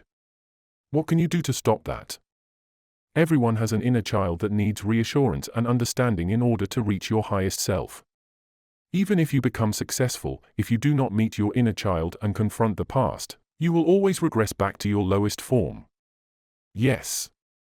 It is harsh. But that is just how it is. If you have had a bad experience or trauma, it will stay in your subconscious mind. It resurfaces every time there is a trigger and drives you back down. Of course, you can distract yourself as much as possible through drugs, alcohol, sex, video game addiction, etc. But it will only be a short-term fix and would create new problems in your lives like health problems, your dopamine receptors getting fried, lack of ability to concentrate on important things, etc. So, what are we supposed to do? Is there anything you can truly do? After all, you can never truly live the lives of someone who had a good life from the start with good family and upbringing. So what? You are going to have to do harder work than them to pull yourself up. And I believe you have the strength to do it. Everybody has the strength to do it. Regardless of your trauma, pains, or current circumstances, you can build up strength. There is always a healing that is possible. And then you can live any life that you want in a satisfactory way. Hell, even the previous steps are only a small part, especially if you cannot begin to work out or work on your mental health consistently or have some serious problems starting. This will be the most important work you can do. It's not going to be easy. But it is possible. One of the best ways to cure yourself from going back to the hole is shadow work. Addressing the pains of your past selves without judgment. Feelings and emotions are a weird thing. It can take place whether it is logical or not. This should be acknowledged first and foremost. A good way to start is to pick up a pen and paper, a notebook. Or if you do not use it, it is okay. Use your computer or phone's notes app and start typing. Questions prompts. 1. What is something that other people do that annoys you? How does this reflect a part of you? 2. What is an embarrassing memory you got? Why was it like that? 3. What is something that triggers you? and why? 4. What is a promise to yourself that you have broken or continue to break? Why? 5. If you had everything you wanted, what would your life look like? 6. Do you hate someone?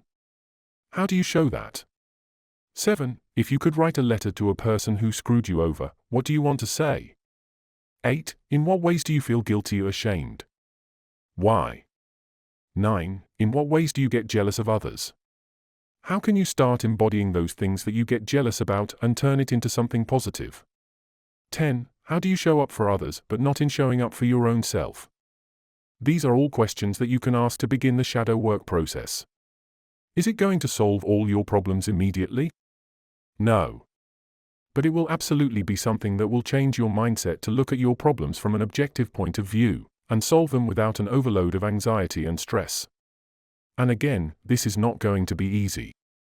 But it will be a very important. And guess what? After you do it, it might be one of the most valuable things you did, which will make you stronger than ever. It is only bringing out what was always in you but got hidden due to trauma and bad experiences. Now do not lie to me. I know some of you will cleverly skip this part over so that you can do it later, and get to the main part of how to be the most aware man possible with maxed out potential. But truthfully, you can only get there if you work on this. Otherwise, you will only be hitting a brick wall and take 10 times longer to reach your end goal, while being miserable in the process. Think of it like fixing a gaping wound. You can put on a small plaster, sex, drugs, etc., on the wound, trauma, and you could go around like it is fine. It will be fine until the plaster falls off and starts bleeding all over. People around you will be creeped out or weirded out. The people who would be okay with it are other people who are wounded one way or another, and may even like to take advantage of your wound to get what they want. Now if you go to a doctor, psychiatrist, psychotherapist, or at least learn to stitch up the wound, self-help and truly take action, you would be in a far better position. Yes. The scar will be there. But do you want an open wound or a scar? The wound may not be your fault most of the time. But the scar, stitching it up, will be, and it will make you stronger. If you are expecting the person who hurt you to admit their mistakes and reassure you, it might solve your issues, but the pain will still be there. You will have to fix it no matter what. There is no other alternative. Plus, you would also be respected more if you overcome a difficult situation or trauma and build yourself up. But for that, you got to do it. While a chiseled physique and a strong mind might give pleasure in the short term and a slight ego boost, it is the process which gives you the power and will, which will make you achieve more important tasks, which lead you to be stronger, wiser, and more mature. You will realize again and again that this is all not just for you but for the world at large. You have to be more in line with the universe by healing yourself. And through that you help the world as well. You are constantly so swayed by emotions, waiting for that text, that validation from a like from this person, that person, a follow back, a subscribe, a connection. Where has that brought you so far? Has it given you something more meaningful than real interactions with real people in front of you? And all this time you spent alone with your thoughts as you walked aimlessly, stuck in mind loops which lead you to great anger, resentment, and sadness. Where has that led you? And still you come here to understand yourself and free your mind. Because it is not them. It is not completely you either. But change should start from within. And only from within, that fire can fuel you, which can start a fire in others around you, and they may give it back to you, and plant it in others. It grows and grows to light up as much as it can. You will be better off for it. What happened in the past cannot be controlled. We do not have any time machines. Constantly preparing for the future and stressing about it will not do us any good. It may even hamper our natural progress. Instead, handle issues, stresses and problems in the present moment as they come along, whether it is external or internal. If it is some traumatic memory from the past, come to terms with it and handle it at the present moment. It will not necessarily get easier to handle later. Most effective is always letting things go as it happens. Whatever emotions, inner conflicts, etc., are important to be passed through as it goes on rather than waiting for the moment. When you do it later, resentment and sadness builds up until it bursts out in a way you did not really hope for or want to. It is not healthy, but too many of us are guilty of it. For it, you must be honest with yourself but also handle it with grace. If you did not have the strength or ability in your past, beating yourself up in the present will not do you any good, especially things that you had little to no control over. In fact, it might further scar you if it is done prolongedly, leading to addictions and distractions that do not lead you anywhere meaningful or good. Learning to let go and not hold on to either positive or negative experiences will enrich your life. Many live their lives with the sole goal of avoiding any and all kinds of pain and suffering, especially around certain mental scars from the past, that their whole life revolves around it. The man who got rejected multiple times in harsh and embarrassing ways by women may become so afraid of rejection that he refuses any and all interactions with women he likes to not infuse romance in them. He ends up getting friend-zoned and frustrated, not realizing his own belief and fear preventing him from so many romantic opportunities. The man who is not afraid may still get rejected a lot, but it does not prevent him from other encounters with other women who reciprocate to him. The man who was rejected or neglected by his community may say and do things which further isolate him since he was rarely accepted. The man who got betrayed by his friends might develop trust issues and might become overly vigilant, which causes him to avoid even potentially fruitful or worthwhile friendships, because he is revolving all his interactions based on those negative experiences. For starters, it may seem reasonable and fair to do this. But it would only lead to loneliness and bitterness down the road. Humans have always been social creatures. We are meant to interact and have different experiences to make ourselves grow and potentially impact the lives of others around us. Living in this world, you are bound to meet all types of people. Some are good. Some are bad. It might be hard to gauge. But with experience and wisdom, you simply stop caring about it. If someone is rude to you for no reason or cheats you after you trusted them, it is on them and not you. You simply cannot control how others react or behave. However, you can control your reactions and emotions. With deep emotional understanding and peace within yourself, you could react to situations with grace. If in case you have to get violent to protect yourself or those around you, you should not simply act out of anger but through a trained impulse that is not simply emotional, as it can blind you in dangerous situations. Fear and anger are natural emotions, but when unchecked, can lead to worse consequences than necessary. You should not simply be driven by anger and pain, but driven by a higher conscience of doing the right thing.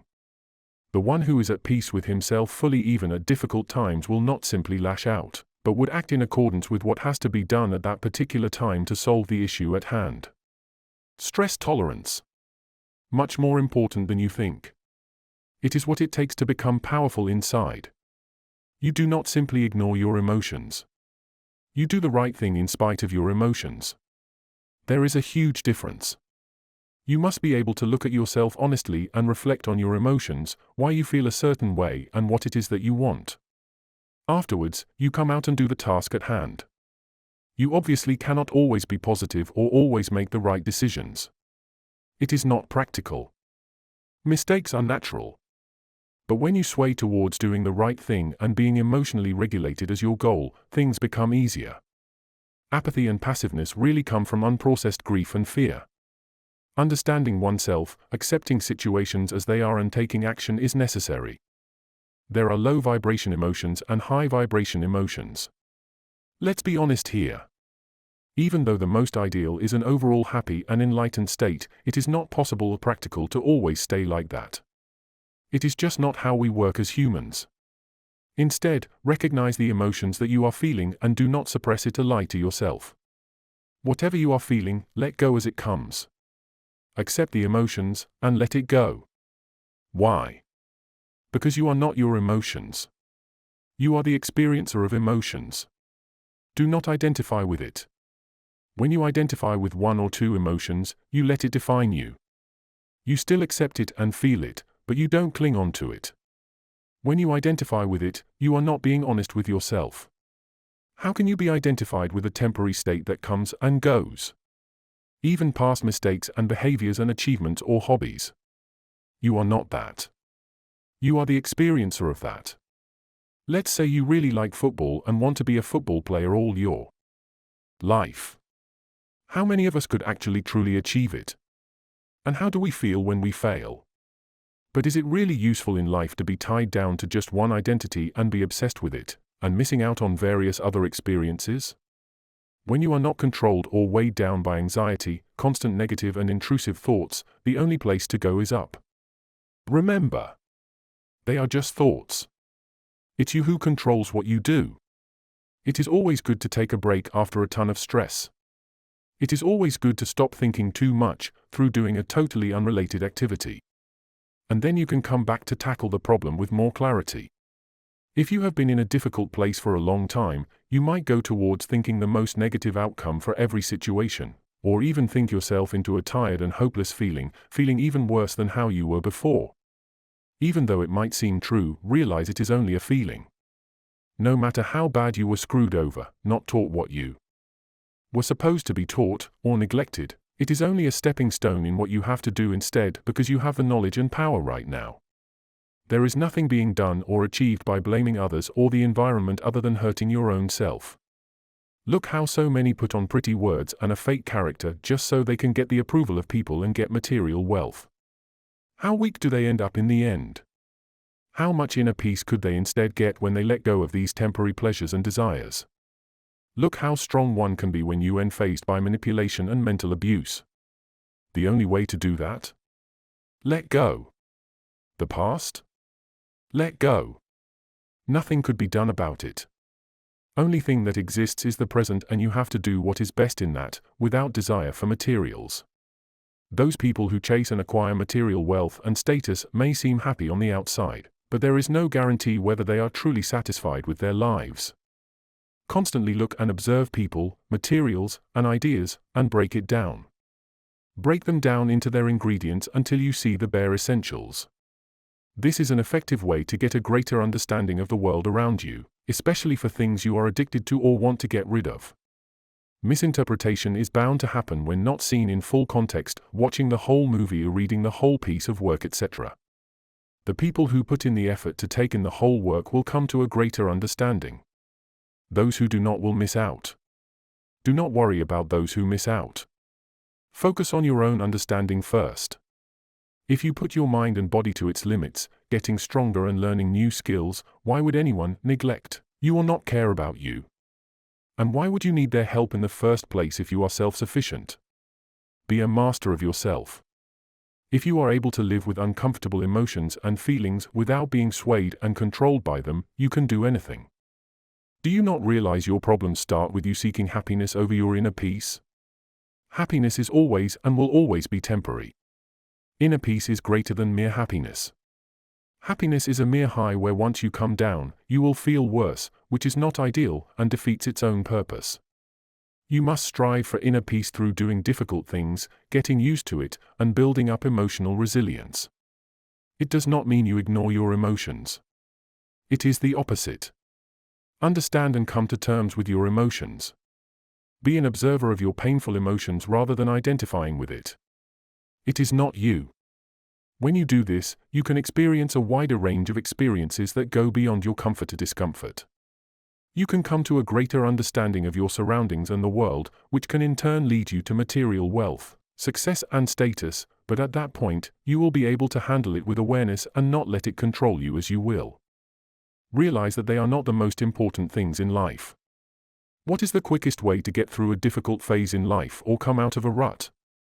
Imagine a person who has not gone through the things you have gone through mentally. Imagine what that person would be like and what he would be doing. Imagine what habits he will have every day. And then, imagine yourself as this person. Forget the past and do what this person will do in the present. This sounds simple enough, but it is not easy. As you imagine yourself as this person, you can get through it. You will get through it. You can still come back to face what you feel and get over it, but perhaps you need to get going as soon as possible. So, this is the way. Why are you forgetful? Why are you clumsy? Why are you unable to concentrate? You are using your mind and its thoughts to its maximum capacity, thinking about things that are in the past or in the future, which you have no control over, or avoiding thinking thoughts, which simply cannot be done. Why? Because you are in the present. It is impossible to solve a problem which has already passed or has yet to be in place. Therefore, your mind is fighting over itself, unable to solve a problem it simply cannot have the power to solve. Let it go. No matter how painful it is, accept it and let it go. Nothing can be done. Live in the present. That is all you have, whether you live to tomorrow or in the many years to come. You are always constantly experiencing the present here and now, whether you can be aware of it or not. You can be, but you have to choose to be. Does it mean you just ignore very real problems in the world and in your life? No. You simply prioritize it according to where you are and what you have to do. If you are going to buy some oranges, you are going to buy oranges. You weigh it, give the cash or payment to the seller, and take it home.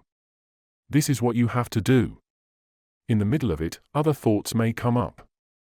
Naturally, which are unrelated to the task at hand. This is okay, as long as you are able to bring back the focus to what is being done. If your mind is distracted constantly in this scenario, thinking about those who wronged you in the past or some movie you watched, etc., guess what happens? You might go to the wrong shop, you might drop the oranges, you might lose the money or lose the change, all because you were not focused on the task at hand that is right in front of you. These kinds of tasks will come up again and again and again. Today it may be buying oranges. Tomorrow it might be handling your own shop or making an important payment. It could even be meeting an important person. The principle of focus stays the same. You do the task at hand by focusing on what has to be done. Mind is constantly going to the most painful and negative no matter what you do. Get some sleep. Get back and realize it is not you. Your mind has thoughts of its own. You do not have to bother with it, fight it or care about it if you do not agree with it.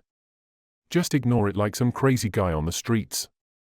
When thinking back at past events, you normally think back, try seeing from an observant but non-judgmental perspective, where you are not harsh on yourself and you are not blaming others. You just see and let it be, fully accepting what happened. Look back as if you are seeing someone who is not you. Understand the full context and scenarios. This will not give you immediate release, but will be important as you go along. The more you look back observantly, the more you will be set free. If you are constantly in fear and anxiety, how can you decide so quickly whether this is not for you? If you could see that there is a path beyond this where you would not just be living a better life, but you would also see things completely differently, and you might even be confused in the future why you thought the way you do right now. That awareness, until you get it, you must trust the process. Einstein said doing the same thing over and over again is insanity. Do not be insane. You have been emotionally addicted and stayed in your comfort zone for too long. You have to take risks and be uncomfortable, fail, get embarrassed, be laughed at, be not taken seriously, be ignored, but also potentially be listened to, be taken seriously, be respected, be looked up to, if you want to change your situation. In the short term, they are painful and might seem threatening, but always look at the long term. You fail today, but you can always try tomorrow. Feel your emotions out. It is okay to feel bad or angry. But think about this. When you first pick up a dumbbell, it hurts. But the 10th time, 50th time, 100th time? Is it still going to hurt? Just like physical muscles, there are also mental muscles and social muscles. All of these are skills you can develop. If you cannot develop them at all for whatever reason, fully accept it and do the next thing you can do, whatever it is. Do not simply give up just like that. You at least get experience and new awareness through trying or even getting good at something. When you don't do it, you get nothing. And for sure, if you are reading this book, you obviously do not want nothing. You want to make a change, which is possible for everyone. Socializing. Having low social skills and being shy is not necessarily a bad thing, since a lot of it has to do with your environment and context. It is all about where you are and who you are surrounded by. At the same time, if it really is a problem, it will reduce as you take risks and cut out your bad habits. Once you have achieved something, even if it is small, like finally doing 1 push-up or 10 push-ups, you will build momentum. Personally, I learned to make friends and socialize through making amateur short films, asking peers like cousins and friends to help me to be part of my film, even though I was still shy. When they were impressed by what I was able to put on screen, they got curious and helped me. Through this, I met many folks. Obviously, there were downsides to this as well. It did not always work out, and it stopped working as much as it did as I entered mid to late teens. Most of my original friends got uninterested or left the city. There were a few who even resented being a part of my films. But that comes about with anything in life. There even came a point where literally nobody wanted to be part of my films or even watch anything I was putting out. Thus, I could not socialize, meaning I ended up having no friends. This is why you do not get stuck to just one hobby or identity. Do different things. People are weird. They would complain that everybody is the same and does the same boring thing. When someone comes along and tries something different, and that person does not fit into their perfect mold of what that difference should be, they will reject it and essentially isolate that person. In the end, they get nothing. No one gets anything of value. Some constructive feedback and positive reinforcement could have encouraged that guy to continue and do better things for that group, community. But due to the alienation, that guy is only going to resent those people for not supporting him. Or he might just move on and not look back. However, you do not have to be that guy, and you also do not have to be that group. Reject this regular consensus and actions. Do what you have to do, take risks. As expected, taking risks comes with failure and rejection.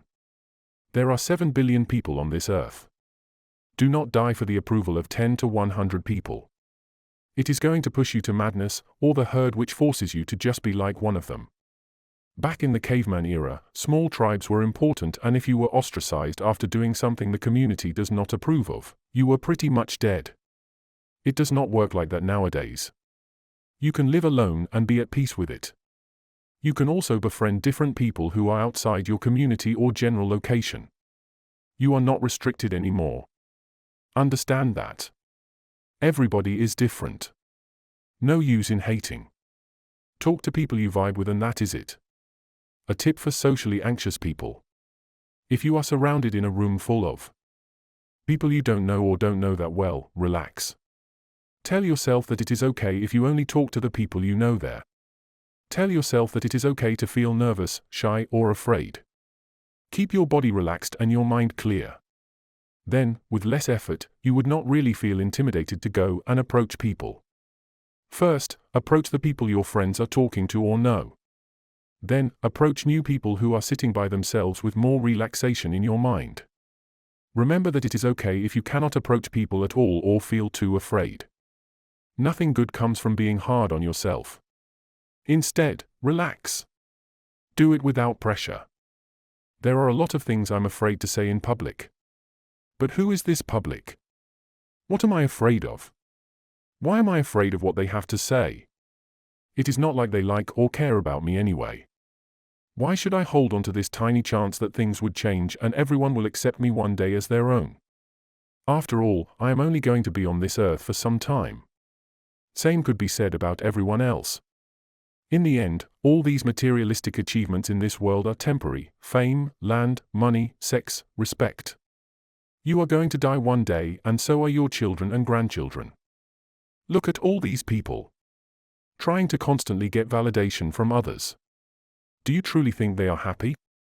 Truly, the one who constantly relies on validation of strangers and people they barely know will be miserable from their rejection, and have temporary pleasure from their likes. It is so temporary that there is almost no real value. Accept people as they are, and if opposition has to come, fight for yourself, not to change the other person but to protect yourself and those close to you. Forgive your enemies. Learn from mistakes. Accept your circumstances. Take responsibility. Be free. Take control of yourself. Do not give control to random individuals. Do not give control to base desires. This person thinks this. That person thinks that. This person hates this. That person hates that. This is the best ever. That's the best ever. He is the greatest of all time. She is the greatest of all time. This is the worst thing of all time. He is the worst. She is the worst. All of these are noise. Unnecessary to engage. Engage for a short time if you are curious, but quickly leave before it takes up more time than your real work or passion. There are always different opinions and discussions going on in real life and on the internet, mostly the internet. Only very few are valid and productive. Stop the gossip immediately, as it only makes you and your mind weak, and you give power to other people's happenings and surroundings rather than your own. If jealousy is there, question why it is there and accept it. However, realize it is subjective. What is outside has nothing to do with you personally and everything to do with the outside world. Your inner world is what matters in these situations, as surely the person with a peaceful mind and heart will not need to feel jealous. Even if he does, he will not let it control him. If jealousy does arise, it is a temporary feeling which passes away as soon as it comes. Bad habits are not just drinking and smoking. Talking badly about others all the time is also a bad habit. Gossiping and assuming unnecessary things about people is also a bad habit. Wallowing in self-pity and hating the world constantly and past events that are long gone are also bad habits. The present is what you got. Do not waste any more time on activities which don't bring yourself to growth, mentally, emotionally, physically, spiritually. Stretch out and pump out your chest instead of looking down all the time. Stretch your arms and shoulders back as naturally as possible and look up at people's eyes, even if it is hard. Breathe in and out fully. Eventually it comes naturally, and will not be intimidating. For sure it is the way of the world, and you will be better off for it. Speak with a cleared throat and voice, help those in need while keeping to yourself what is personal. Be free of gossip.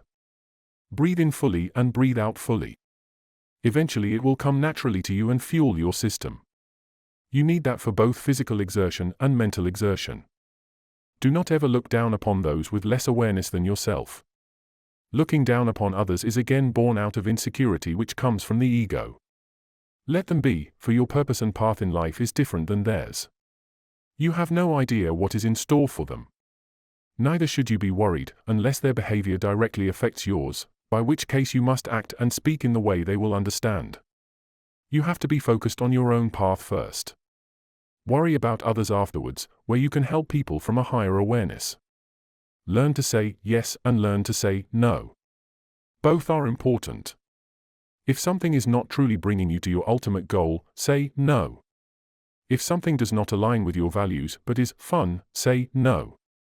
If some opportunity that aligns with your value comes and you're able to take it, say yes. Beware of people who say, "I'm not taking advantage of you," and "I'm a nice guy," or "I'm a funny guy," etc.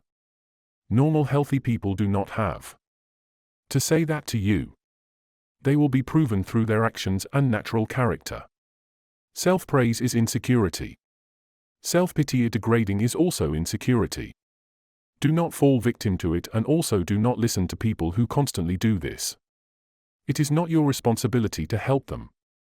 If they see your strong character and actions, there is a chance they get influenced by that for good. But do not bet on it. Only help those who want to be helped. Those who constantly complain but don't appreciate help are better to be left alone. Listen, but do not comment. Perhaps they really are in a horrible situation, and they simply want to vent. Respect that. However, if you do not feel comfortable, do not hesitate to reduce the interaction. Certain people require professional help. You cannot help them all the way through, as help might not be in your hands. Learn to listen.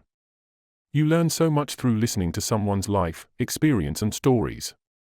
The moment you cut someone off while they are talking, or just ignore that you cut them off and never bother to listen to them, you lose that opportunity and a chance of deeper connection. Obviously, you cannot be friends with everyone, as not everyone will be your cup of tea. And certainly when someone is saying the same thing over and over again, they must be interrupted to not waste time. Quit the constant commentary and advice. Not everything needs your comment. In fact, most things do not. The world operates beyond mere words, a few observations, and emotional reactions here and there. Certainly, they have power, but not exactly in the way you think. You have to live beyond it in order for a higher understanding. If someone comes to you with what they do or an idea, understand where they are coming from and ask questions. It is much wiser and a sign of character when you ask insightful questions to make them think where they might be wrong rather than simply cutting them off and giving advice. Through questions, you have also demonstrated that you are listening and are giving them the attention they deserve, which would make them more interested in listening to your advice if they could show some idea that they have which you can learn something from. Do not simply impose your ego on this world. Instead, impose your love and be aligned with the world and your true self. Be careful of those who use their looks and charisma to get what they want. See beyond their beauty. See beyond their words. How would you feel or react if that same person did not have that charisma or beauty? Would you take up that person's offers if they were a machine? Or if they were just a regular person? Do not be influenced so easily by looks and charisma. See what is being said and asked of you. See who that person is when you ignore the looks and charisma. If you think those are more or most important, be prepared for a rude awakening or even constant repeated suffering. You can have real conversations and deep connections with people when you are not constantly trying to impress the other person. Do not try to impress. Be the real thing. Show your real self. If people do not like you for that, then it is good they let you know. Move on. Best way to convince people? Make sure the person has something to get from it, whether it is money or something they are looking for. And make sure you are actually giving them what they want. Otherwise, expect a strained relationship. Not everything in life is transactional, friendships should not be transactional, family should not be transactional. But most things are whether you realize it or not. It does not mean you keep your guard up all the time, but you gauge it in the back of your mind. The quicker you realize and accept this, the better. Do not look down or criticize those who live by material wealth and status, for they do not know any better. You live your life and they live theirs. In this world, whether you realize it or not, everyone has some value and purpose. It would be hard to see, but once you come to a better understanding, the value would become visible. They might not be valuable to you, but they might be valuable to someone or something. Not everyone can be a monk. Not everyone should. Not everyone can be a social butterfly. Not everyone should. There is value in everything as we all give signals and help each other one way or another. Learn and understand the social games people play. Without understanding them, you might get played in the way you do not want. It is just part of being aware of the world at the end of the day. You do not have to play any of these games since you will have to be above it. But through understanding them, you will be able to do what is necessary and make the right decisions. Understand the context of the place you are in and the event you are in. Do not expect to relax and have fun at a funeral. Do not expect a serious, thoughtful conversation at a place where everybody is drunk, although that is a rare possibility. Do not expect people to talk and get to know you when they are all caught up with their own lives and friends. Do not be afraid to keep your circle of friends small. You may not agree 100% with your close friends on everything. But mutual respect goes a long way. Loose lips sink ships. Do not go telling your deepest, darkest secrets to everyone you meet or sometimes even your close friends. It is only going to come back and bite you later, when something you built comes crashing down because a person you told your secret to spreads it with no context, and even with context it might still be bad. See, everyone makes mistakes, and everyone has had moments and instances which were out of their control, which caused mental and emotional scars whether small or big. This is okay. It might not be normal. But it is okay. You have the power to process it and deal with it to make your life better. Write down diaries and notes, and keep it safe. Or you may even write stuff and throw it away. I am not advocating for not being vulnerable. But there is a time and place for it. There are so many who would take advantage of your failings and dark parts of yourself. The way to come out of that? Own up to it. Accept it. Rise above it. Process it to become a better version of yourself. If you are constantly interacting with people only in the hopes of getting something, whether it be food, money, sex, fame, etc., then you are not being genuine. You are not being pure. Interact with people because it is fun, and because it is important to socialize, to a certain degree. It is nice and cool to know and learn about people and their unique lives and backgrounds. This might seem impractical for some due to business or certain restrictions in their environment. However, you have to be at least genuine and honest within yourself, and it would certainly come out honestly. You as a human are always changing, growing, evolving, whether you realize it or not. You are more than just some atoms and cells. You are a conscious being with the power to alter your mind, become the master of your cells, and eventually your surroundings. The best way to do that? Understand your mind front and back. Your fears, insecurities, strengths, abilities, weaknesses, traumas, repressed memories, and you have to be able to process it. Everything. When you understand yourself and master yourself, no one, and I mean no one, can manipulate you or control you, as you are fully aware of yourself. You could also see holes in people's arguments and the games they play to get what they want. If it truly benefits your true goals and self, play along. But if it does not, respectfully walk away. When you speak, speak clearly and with a full voice. Breathe from your belly, look up into the eyes, keep your chest forward and your shoulders back, and stand or sit up straight.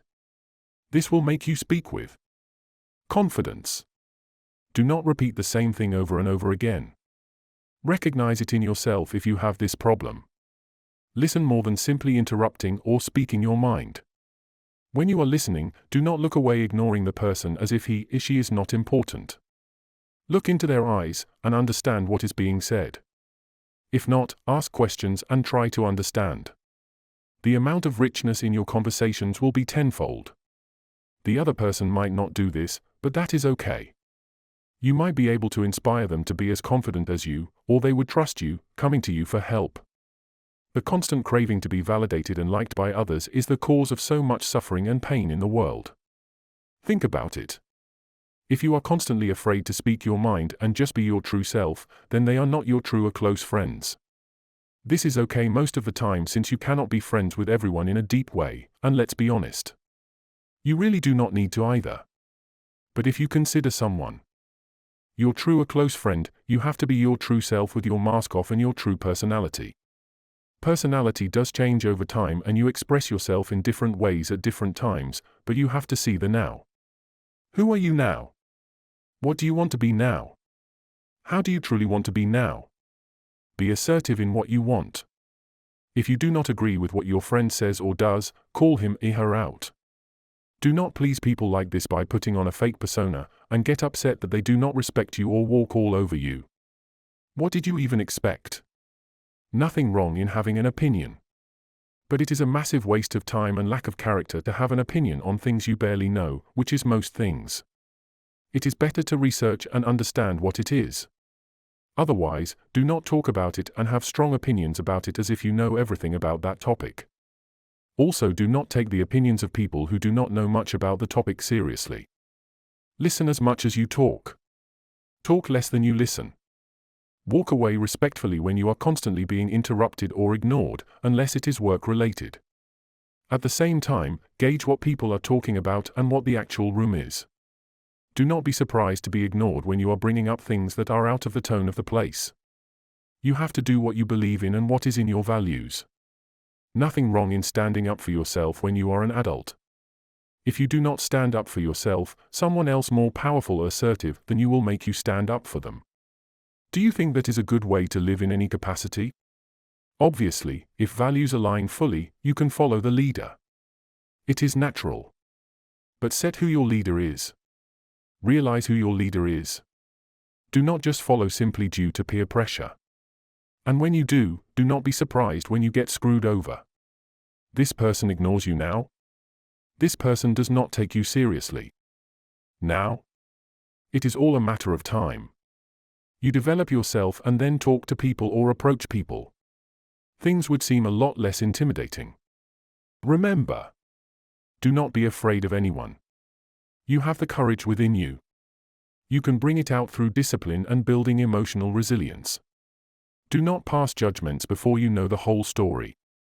Do not pass judgments on a person you barely know. It might feel emotionally satisfying in the moment, but it is merely a waste of time. However, if it directly affects you, then you can make judgments in order to affect change. Even then, do not get into emotionally charged decision-making or comments. Think before you act. See from an overall perspective before making decisions. It is natural to follow the behavior and actions of those we see every day, whether it's in real life or the screen. If you have a role model, there is nothing wrong in imitating him or her. It is good, in fact. You are not copying anyone. You are not cringe. It is good. However, try to find a role model in real life that you can see every day or most of the time. You do not have to idolize that person. You just have to learn and follow what they do, mainly the mannerisms and behaviors. Things will also quickly start to make sense why they do what they do and why people react a certain way with them. You may not be able to do it exactly like them, and you might even make some mistakes. It is okay. Take what you see and do it in your own way, in the way you feel like, and learn along the way. Obviously, be respectful and mindful of people around you. This is why you should follow those who are in fact respectful and mindful. Career and wealth. The drive will drive you to drive more and grow more, and that growth will drive you to even more drive and even more growth. The only end to growth is if you don't want to do it anymore. Do not expect real results from fake actions and behavior. Consistency is always better than sudden bursts of motivation. Put in the work. The full work of that day. And then do what you feel like doing in your free time. Work in the modern world is not exactly ideal for what you want to do. Dream jobs are few and far between. Long hours are expected and no free time is left to do anything else as we are exhausted. What is the best course of action then? If money is there, then move to a different job. If not, accept fully your circumstances as a part of life and do whatever is possible to increase your understanding of your surroundings and your world, not to increase productivity necessarily, but to be more fulfilled. It is wise to fail a lot at the early stages and learn from the mistakes rather than getting too caught up in your comfort zone. Try everything that you need to try, make mistakes, keep doing different things and different methods until you figure out what sticks. Remember, mistakes and failures are part of the process, not the end. What value am I providing that company when I work for them? And how is that valuable to the world? Does it matter? What matters if you sell drugs and never get caught, as opposed to the person who does legitimate business, but is not respected by those around him? Can AI take over humanity? Will AI become smarter than humans? What benefit does an AI get from doing that? In any case, we humans are always humans and AI will always be AI. We cannot be the same. Even if they hypothetically take over, they will not and cannot be the same as us. We humans have souls. AI does not. There are times when I consider the bare essentials of human beings and what is really the most important. Who produces the most value? And I come to the conclusion that those who produce essentials like food, clothing, and foster, bring in communities produce the most amount of value. The Pareto principle is very important to remember. 20% of your day, you will achieve 80% of your productivity. 80% of your day, you will achieve 20% of your productivity. This is normal and there's nothing to be ashamed of. Definitely plan a routine schedule for your work, even if you're working yourself or freelance. This can be the same for other aspects of life. It is very damaging to set a rule, a standard that you have to have everything set during your early 20s. Let's be honest here. People do not go through perfect lives. Not everyone has or has had the right role models or mentors to guide them when they were going in the wrong direction in life when they were young. Nobody can predict a sudden illness or disability within a family. Nobody can predict abuse or trauma, which sets people back in ways that are sometimes unthinkable. Even if they manage to become successful, there is this expectation before and during that they need to deal with and hold up in front of others. What for? What is the point? Life is not a race. Everyone's journey is unique and that is okay. In fact, it is boring to be successful without much hard work. People who did not work hard will not see the value in their achievements or success. Be very wary of those who claim to be millionaires and flash a fancy lifestyle. Be wary when they ask you to join a course so you can be just as successful as them. This world is filled with illusions and smokes and mirrors. You do not know 99% of people's real backgrounds or stories or what they have been through. Having perspective goes a long way. No matter how successful someone is or how well put together they seem, they all have some kind of insecurity. Young success should be the exception, not the rule. When you are young, it is the age to make mistakes, take risks and learn. Even the young millionaire or a millionaire of any age might be jealous of the billionaire and wonder how to get there. And the cycle never stops. Do not be controlled by greed. Let rich people be rich. You carry on and do the hard work. There is no such thing as easy money. Even passive income, that is legit, takes time and effort, and a bit of money most likely, to set up. Do not be discouraged by hard work. Willingness to work hard and learn difficult things sets you apart from the general population. Look how Hollywood celebrities divorce multiple times, getting into addictions, and falling off. Look at the young millionaire pop artist. Becoming a drug addict when they grow up, and some even quitting their supposedly successful careers altogether for a peace of mind. They are still more successful and happy and could do a lot more things with their time. Do you still not realize it is all in the mind? Regardless of wealth, it is you who decides whether to be satisfied or happy. Nobody will ever do it for you. Everyone is concerned about their own lives and problems at the end of the day, and those who constantly bring up and talk about other people in the way of gossip are not people you should be concerned about in the first place. Their opinions should not matter, as they themselves are not people of character. If you want to be productive truly, realize that you cannot be productive every hour of your workday or even work week. Do not beat yourself up for procrastinating or essentially doing nothing for a little too long. It does not help. Instead, be conscious of your break time. Be conscious. And accept fully that you are having fun. Do not attach arbitrary negative emotions and adjectives to it. It is not helpful. After that time is up, get back to work and only do the work. Even those with neurotic problems like ADHD and OCD are able to find ways to understand themselves and be productive, and eventually come to a peace of mind. Nothing is impossible. Accept your condition fully and then do what has to be done. If there is no greater goal to be achieved through your material wealth, then be prepared to crash and burn. After you make that amount of money and show off to your peers who doubted you, then what? Nothing was achieved other than a temporary boost to the ego that will be gone as soon as it entered. If you want financial freedom, ask why that is deep down inside. It is a great goal, but each have their own interpretation of it. Some want to live without being controlled by their family, some want to do unethical illegal things freely, some want to contribute back to the world. Age is arbitrary when it comes to understanding and success, especially after 17 or 18 or even more than that. Age also does not determine maturity. You have to let the past die and do what needs to be done presently. However, wrong understanding of the past can have drastic consequences, especially if it's ego-based. How to stay productive and with a calm mind. Stay out of your house as much as possible, or at the very least outside your room. You cannot be at the same place all the time and expect to feel different. It is insanity. You must do new things in new places to reinvigorate your mind and body. This is why people travel. You do not have to travel to another country, as not everyone can afford it. However, you can go to a new place in your city or town. You can try an activity you have not tried yet. You can try learning a new skill.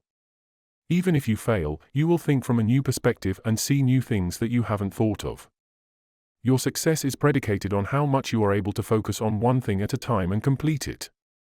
Do not try to multitask even if it looks productive. Do one thing at a time in the best way possible. It is always easy to get distracted. No doubt. However, if you have systems in place to bring back your focus, you will not have to worry about it. It is not wrong to lose focus once in a while. However, you have to bring back that focus. Once it sways, bring it back. It will happen often. Do not worry. Just bring it back and do what you have to do. You will feel much better in the end after you complete the task than when you lose the focus and go off on what seems interesting in the moment. Remember, it's probably not important or useful to go do that research or experience that high from that song or movie clip. It is not important to what you are doing right now. Do not beat yourself up over having these ideas and thoughts though. Just let it be. You just do. Not engage with it the way you normally do. Talk less. Do more. Show yourself through action. Stop saying, I will do this and I will do that. You do not need opinions and validation from everyone. It is counterproductive. Unless you are actually doing that thing, you are wasting your time. Do first. Make mistakes. Learn from the mistakes and course correct. Keep doing it until you do it right and with skill level that you have increased through experience. Those who expect to be great at something in a single day are bound to fail. It might be easier to have started when you were smaller or at least a long time ago. But time is not going to go back. It can never go back. It is always going forward. What are you going to do right now? That is the only thing that is important. Do you feel jealous of someone's success? It's okay to feel certain emotions. But do not look at them for some time. Just do what you have to do and need to do. Stop watching them, seeing their posts and stories on social media. It does not matter. If they are enjoying themselves, let them enjoy themselves. Their life and achievements do not and should not matter to you. Only thing that matters is you and your life. You want to reach your potential, not theirs. So, do what you have to do. Completely ignore others who are more successful than you or having more fun than you. Also ignore anyone who does not have a care in their lives, and are living aimlessly, or are all talk and no show, even if they are your best friend. You only got this life. Make the decision now to do what has to be done, regardless of how hard it is. If it is difficult, it is good. The challenge will force you into growth, and you will be more than satisfied with it. You do not need the perfect business model or idea. You need one that works and one that you can test out with a low cost. Start as small as possible and scale up. Sell cheap or used products that you own at lower than the market price. You will quickly learn what works and does not work and why customers buy what they buy. Trying to sell expensive products from the start to make money might not be the easiest. Sell cheap things first. Get used to selling, whether it is locally or globally. Then you will be more tuned to selling when it comes to bigger and bigger stuff. Do not look at the result. Look at the process. Most people's processes are boring. It is not sexy or fun. That is why most do not succeed. They go into business, becoming an athlete or an artist, expecting it to be all fun and games. It is not. It cannot be. It is work. Hard, stressful work. If you happen to be an artist, you have to believe hard in your purpose for singing and performing. That is more than simply your talent or making easy money, that you will go through all the trials and errors to get to the biggest position. If you want to be a filmmaker, no matter how much time it takes and whatever lack of support and funding you go through, you must believe so much in the story you are telling that you are more than happy to make these sacrifices to get the story on screen, since the story is bigger than you and is more important than your difficulties today, whatever they may be. Consistency might seem boring on the surface or even when you start out. But when you have good days or even achieve flow state on a regular basis, nothing can beat that satisfaction. Let's be honest. You don't actually need to become a millionaire to be happy. You don't need to be in a relationship to be happy. You don't need tons of friends to be happy either. When you are doing something meaningful and purposeful every day, that will give you satisfaction automatically. I don't have this. That's why I'm not successful. I don't have the support of this specific community. That's why I'm a failure. Please stop these kinds of sentences and words. Do you really think your complaints will end when you are successful? You will just be complaining about other things. Imagine you do have all you think you need and you have the community support. Whose success is it? Theirs or yours? Nobody gives a damn and nobody needs to. Give what people want to need. Understand what people want to need. If you don't know, find out. Do not assume. Talk to different people about their passions they have and what difficulties they face and solve them and help them in the ways you know how to. It does not align with what you want to do. Then do not be concerned with becoming successful or famous. Motivator for success? If you were traumatized or had a difficult upbringing, why not use that anger and sadness to do the right thing? Why not use that deep pain to build up your body to its maximum strength and flexibility? Why not use it to understand your mind and come to terms with the dark aspects of it? Why let your trauma win? Why let the bad people from your past win? That is cringe. You are a warrior whether you realize it now or not. You will not even do anything to prevent whatever happened to you or your loved ones if you give up and stay weak. Pain is a powerful motivator. Use that pain of living a mediocre and passive life to avoid it as much as possible. Do not do it for applause or claps. Don't. Just don't. Always, always, always do it for a higher purpose. If you get claps in the middle, accept it. But do not hold on to it too much. Just as you should not hold on to defeat and failure. Keep moving forward. Lastly, you are not a failure in life until you give up. There are so many different opportunities passing you by every day. It might most likely not be what you were originally passionate about or envisioned, but you will not know whether it works for you unless you try. You may be surprised how good you are at it, and that might keep you going. Relationships. Why do you have to be so afraid of what one girl is going to say? You do not know her, and she does not know you. If you asked respectfully, you did not act so-called creepy. If she said no, you accept it and never press on further. Do not spite or frown, as that shows a lack of character and weakness on your part, which makes her more happy she did not like you or date you. If she said yes, you continue with alertness and reality. Assess whether she is the right fit for you, but never criticize harshly those whose values do not align with your own. You respectfully state your disinterest and walk away. It is called being the bigger man. Choosing a good life partner would be the most important decision in your life, if you are the marriage type, which is what I would recommend. A partner might either bring you to the next level in life and awareness or wreck it apart for the next 20 or so years. Looks fade quickly, so do not just choose based on looks. Also do not choose based simply because that person is literally the only person who is available. If the values and personality align, then good. If not, then you are better off as single. Choose someone with similar values and sense of humor. At the same time, do not be discouraged by having to work hard to be the best version of yourself. Having a good life partner is not the end goal. You have to continue to learn new skills, stay healthy, and make sacrifices in your marriage. You could only be fully aware who fits right with you when your mind is clear. If your goal in your love life is to just find one good partner, why does it matter if you have been in a relationship before or not? So what if you have always been single and have not had any romantic or intimate experiences? It should not matter.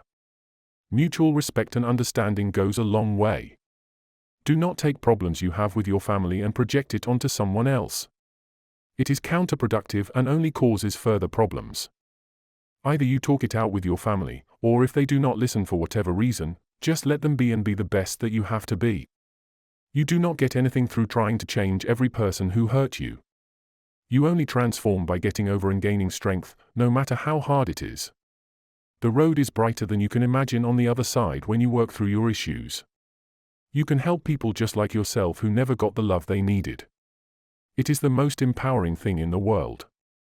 There is no such thing as an incel, unless in rare circumstances like disability or serious mental issues. Even those people have ways. With some money, you could groom yourself well, you can ask girls out, you can ask your friends if they know someone who is single.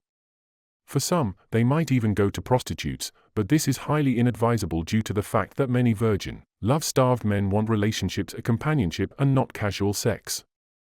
You can almost never get it from prostitutes. Just like the movie or story you vicariously lived through which you are sad is over, but in fact it is because you know deep down it is not your life and is in fact a fiction, figment of the author or filmmaker's imagination, or the filmmakers living a perceived much better life than you and having more fruitful, interesting experiences. Players and cheaters lie and manipulate to enjoy sex, however they are as bad as misogynists who cannot get laid as they can never show their true selves to the women. How could these players call themselves anything more than actors hiding behind a mask? How are they that much different than the virgin misogynist online who is desperate to get laid? The only difference between these two are their success with women, with both ending up as human wastes whose lives are miserable without putting on a show. The so-called nice guys and incels have forgotten or never realized that sex is simply an impulse that can be controlled, not ignored totally but accepted and controlled. You could live your whole life never having sex or even masturbating. Religious people do it. Monks do it. Ones who truly follow through their celibacy are able to transform that energy into productive activities and go inwards. Sex is a tool for creation. Sexual energy too is a tool for creation. As a person, a human being, you have everything you need. You can live without sex. Food, water, and sleep are a must. Friendships and social contact are important to mental health. But sex can be controlled. However, be careful. It is not that you should never engage in sex or relationships. It simply means you should not merely be controlled by it, and not finding it currently has no alteration in your inherent value, which can always be put into other hobbies, interests, and work. It is not sexual repression. It is sexual protection. Images of nudity and flesh are sacred. Images of sex are an attack on the psyche. Sex might sell. Does not mean that it is a good thing. It is everywhere. Do not look at it. Avoid it. But accept that it is there. Do not hate the players. Hate the game. Temptations are everywhere to distract you from your real self and goals. I am not asking you to reject sex, which is very different from pornography and sensitive images of beautiful men and women. Just reject the images of sex and commodification of it. It is an attack on the psyche. Engage in casual sex. Tell the honest truth. What good does it bring you other than pleasure within that particular moment or a few minutes? A boost to your ego? A validation of your body? A validation of your character? An appreciation of the mask you cowardly wear if you are a liar? It is meaningless, isn't it? If sex for you was so natural, why wear an unnaturally produced plastic condom made from crude oil? Why take birth control? Why take the morning after pill? And if done without protection, why risk the chance of AIDS, syphilis, HPV, hepatitis, yeast infection, etc.? You could ask me why I should care if consenting adults do it. However, my question is for you to truly consider why you actually have to do it and what good it really brings, other than a waste of time for some minutes of pleasure and pathetic ego boosts. The commodification of people as if you could throw them away, not care about them, is an inherently beastly act. Sex should be done with respect and consideration to the individual, mutual respect and emotional understanding. One would for sure not be sleeping around with tons of people if this was done. After that ex, after that hookup, after this or that girl, what did you really achieve? What value did you bring to the world? Some lame overpowered memories for yourself? You are going to die one day the same as the virgin who is deathly afraid of having any kind of contact with the opposite gender. None of this matters after death as it equalizes all. So quit bragging with that false sense of achievement. We are all equal in death. The art and the artist. Where is value coming from?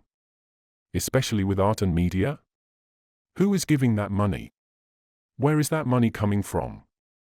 What value does what someone does provide? What uses money and why does it make people so emotional or apathetic? Where does it all go? What is the point of it all? An oil baron drills from the land and sells it to people who want to use that oil for fuel, which is then sold to homes and other factories or work. All those people need entertainment and leisure to live in peace and have something to talk about to their friends or family. They see entertainment and leisure, which itself becomes a huge business with a profit motif. If it benefits somebody, there is nothing wrong, right? What if there is corruption and scandals in that? What if powerful people take advantage of artists just like they take advantage of workers? What is this exactly and who exactly is this benefiting? What is the money that is earned for the people at the very top going to be used for and for what purpose? How is the everyday man related in all this and can he even do anything? Why bother? It is unnecessary to think. But money, work, and value provided, value taken, all become an arbitrary mess in the vast scheme of things in outer space. An idea is resilient. Because an idea can form and grow in your mind long after you have heard it. Even if you initially dislike or disagree with something, you might eventually come around to it, because an idea stays and is just waiting for the right time to manifest itself. Do not worry about not being the best version of yourself right now. Because the idea is like a seed that needs time to grow into a flower, or even a tree. Write and express yourself in order to make yourself stronger, not weaker. You should feel empowered and enlightened by your own art. Not a prisoner to your own thoughts and ideas. It is more tragic to be a prisoner to your own mind and impulses than it is to be a prisoner of someone or something else. One must be careful in not letting their lives be led without meaning, as all it takes is for a bad actor to come in and influence you, while you yourself have been seemingly physically and mentally healthy up until that point. When there is no higher meaning to your life, why work out or have better mental health? There is no meaning or purpose anyway. We are all just cells and atoms in a small rock in the vast outer space. What we do is insignificant in the grand scheme of things. Yet, it makes a monumental significance within us when we believe in something strongly.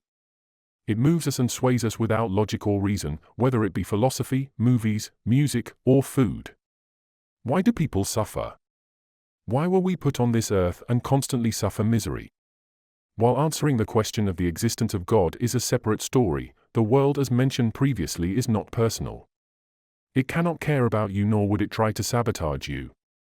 Other people do.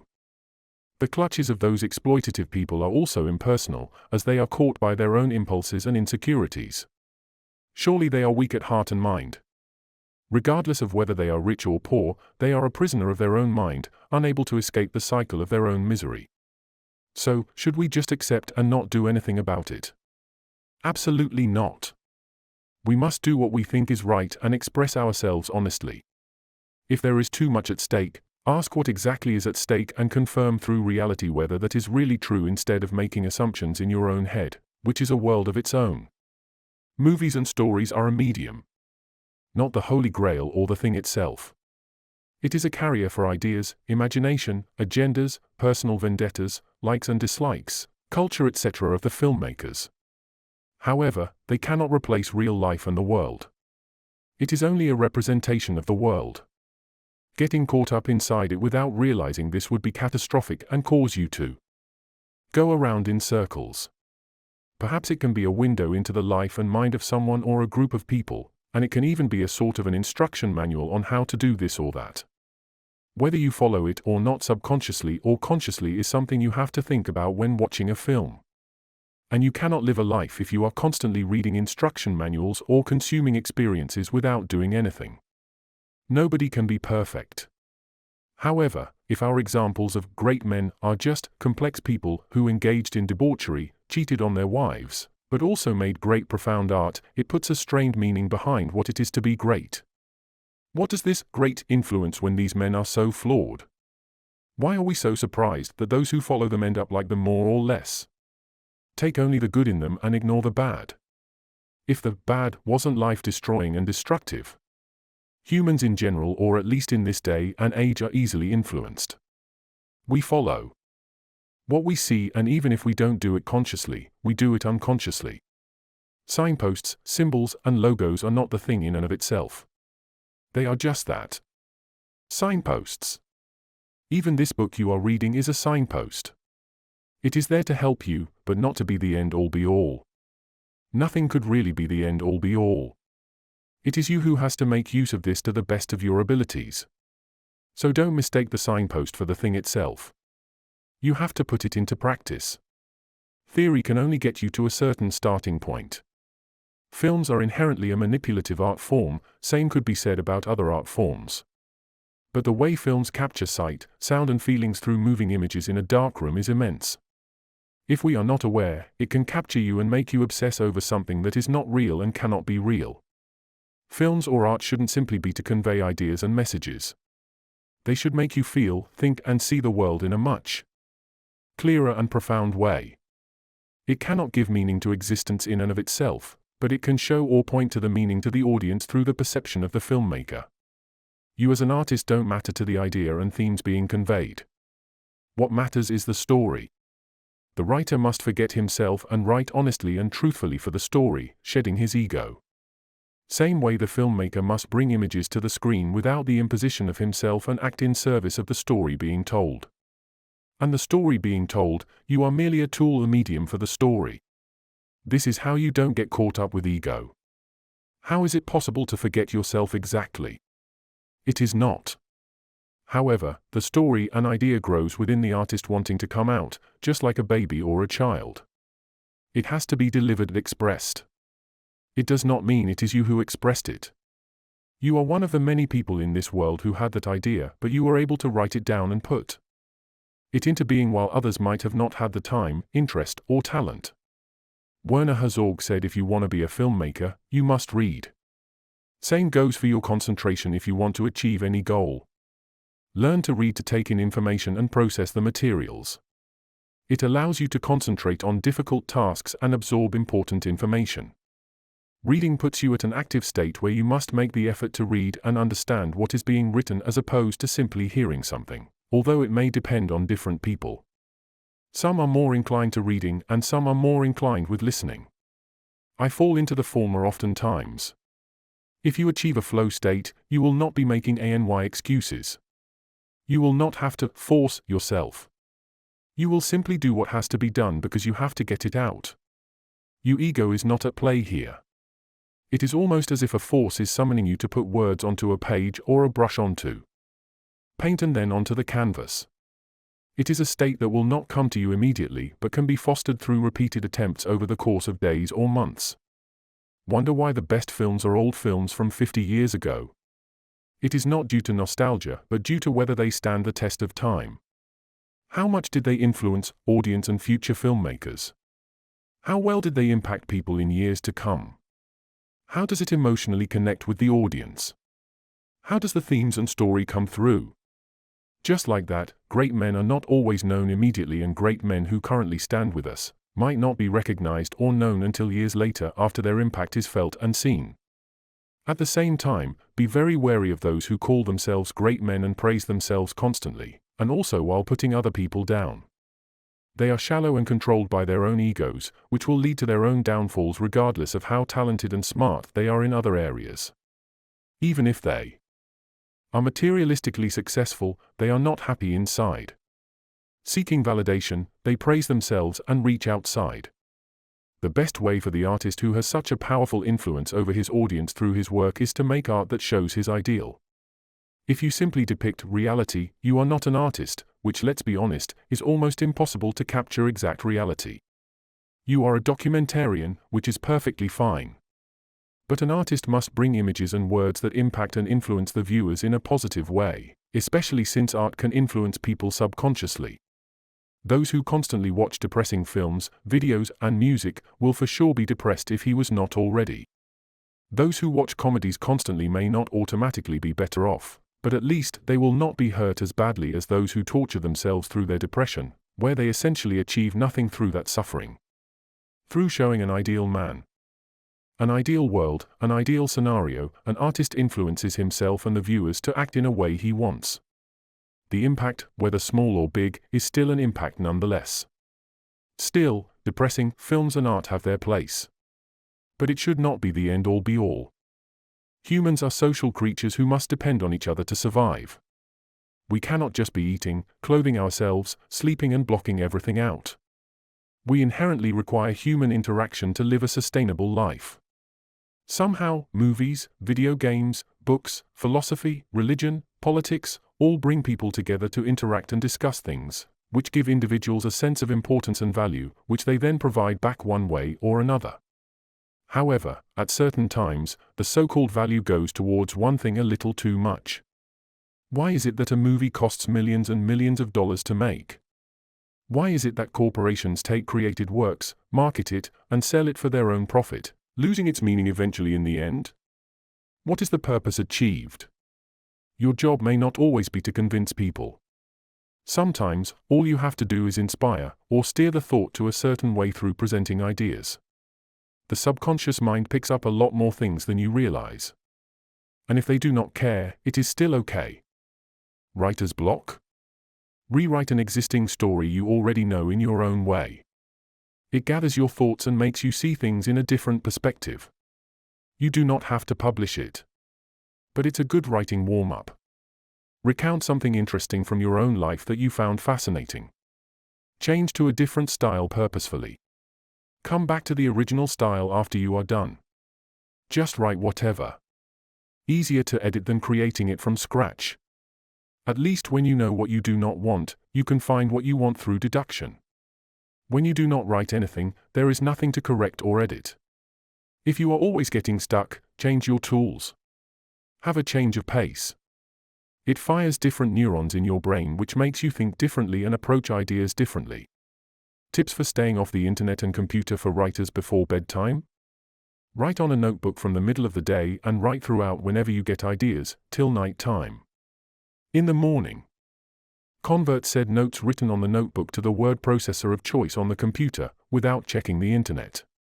It is difficult to stay off the internet at night since we are relaxing ourselves.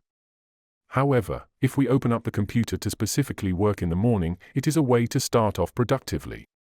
You lose nothing by producing a video or writing that story when you are starting out. Nobody cares whether it is good or bad. Just do what you want to do. The regret of not even trying will be very painful when you grow older. You can never change the world. You might make some people slightly better. And that is still amazing. When enough people make the world slightly better through their actions and character, unleashing their full potential, we will be in the next phase of humanity sooner than later. Even if not, it does not matter. Want to know the secret to making a masterpiece of work? Make tons of mistakes and attempts until you get good at it and learn. Do not spend too much money or other people's time when you start off. But as you go along, you should be able to do your own work so well that it becomes easier to get people to work with you, and even if you don't, you can still do some awesome work. Also, team projects are different from individual projects in terms of scope. Remember that, and don't put limits on yourself. The purest art and works are done without the draw of money and fame. Instead, help people in ways you can without expectations. Be satisfied in your own process, consistency and discipline. In the future, people you help may even be curious and interested in your passion projects. The tools you use are not the most important thing.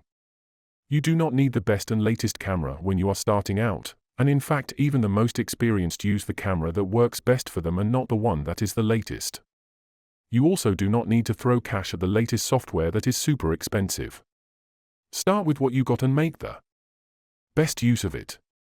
Upgrade when the work is getting stale or you yourself feel you are ready to do more.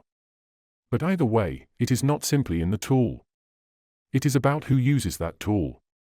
That has to be you. The best case scenario is when your passion project aligns well with people's wants and needs. You have hit gold if you execute it. But if not, then do not be discouraged. You have to make it for you and you alone. If you are able to express yourself and in the end feel satisfied, then it really does not matter if other people like it or validate it. What matters is it meant something for you, regardless of how esoteric and niche it was. Do not share good moments and incidents immediately. Give yourself the time to think. See whether it is beneficial and respectful to yourself and others to share. How many times have we seen good news being shared too early and something going wrong? Especially when things have not gone through yet. Let us say you are making an independent film. It is much wiser to let people know your film after it is made than promoting it while you have not even finished writing the screenplay. So many variables take place up until a movie comes out, and let's be honest, most screenplays do not even get fully written and most do not get made. Even big-name directors cannot fund some of their passion projects. So why not put your head down and finish the script first before promoting it? Why not make the film and finish the filming at least before sharing it around with everyone that you are making a film? It feels good, doesn't it? To get validation. To hear, good job. Congratulations, and good luck. Then remember the pain of the variables like actors' schedules, dispassionate individuals, lack of funding, people who are just complete jerks, your own overambition, and ego. Remember all this before you announce things. And then realize you must stop doing this for your ego and instead do it because there is an important story to tell. The importance of the story should drive you, not your ego. The aware man. Look from the head. Look above. If you walk with your shoulders back, chest forward, and with a relaxed smile, who is there to be afraid of? If you want to be more aware, with higher consciousness, you have to look above and free up your body. But of course, you also have to build your body with fitness and reduce all stiffness, to the best of your abilities. Live with higher consciousness, reduce digital overload. Embrace analog, pen and paper, etc. Of course, you might still have to use computers for your job and interact with friends on social media. But use it mindfully, only when needed and only for the purpose you came for. After it is done, do not use it, or only for a certain period of time like 10 to 15 minutes per day where you have to have all your interactions. There is a reason why only a few people in this world are truly happy and successful. Not everyone can handle, or better put, not everyone can grow to handle the friction around them as they work towards a huge goal. Do not just dream. See the practical steps. See what needs to be done in as realistic a way as possible. And leave your emotions out of it. Just work on it and get into a flow state. That is the best way to achieve your goals. Minor and major setbacks. Look at it critically. Be honest with yourself to see what could have gone better and what you must do to improve.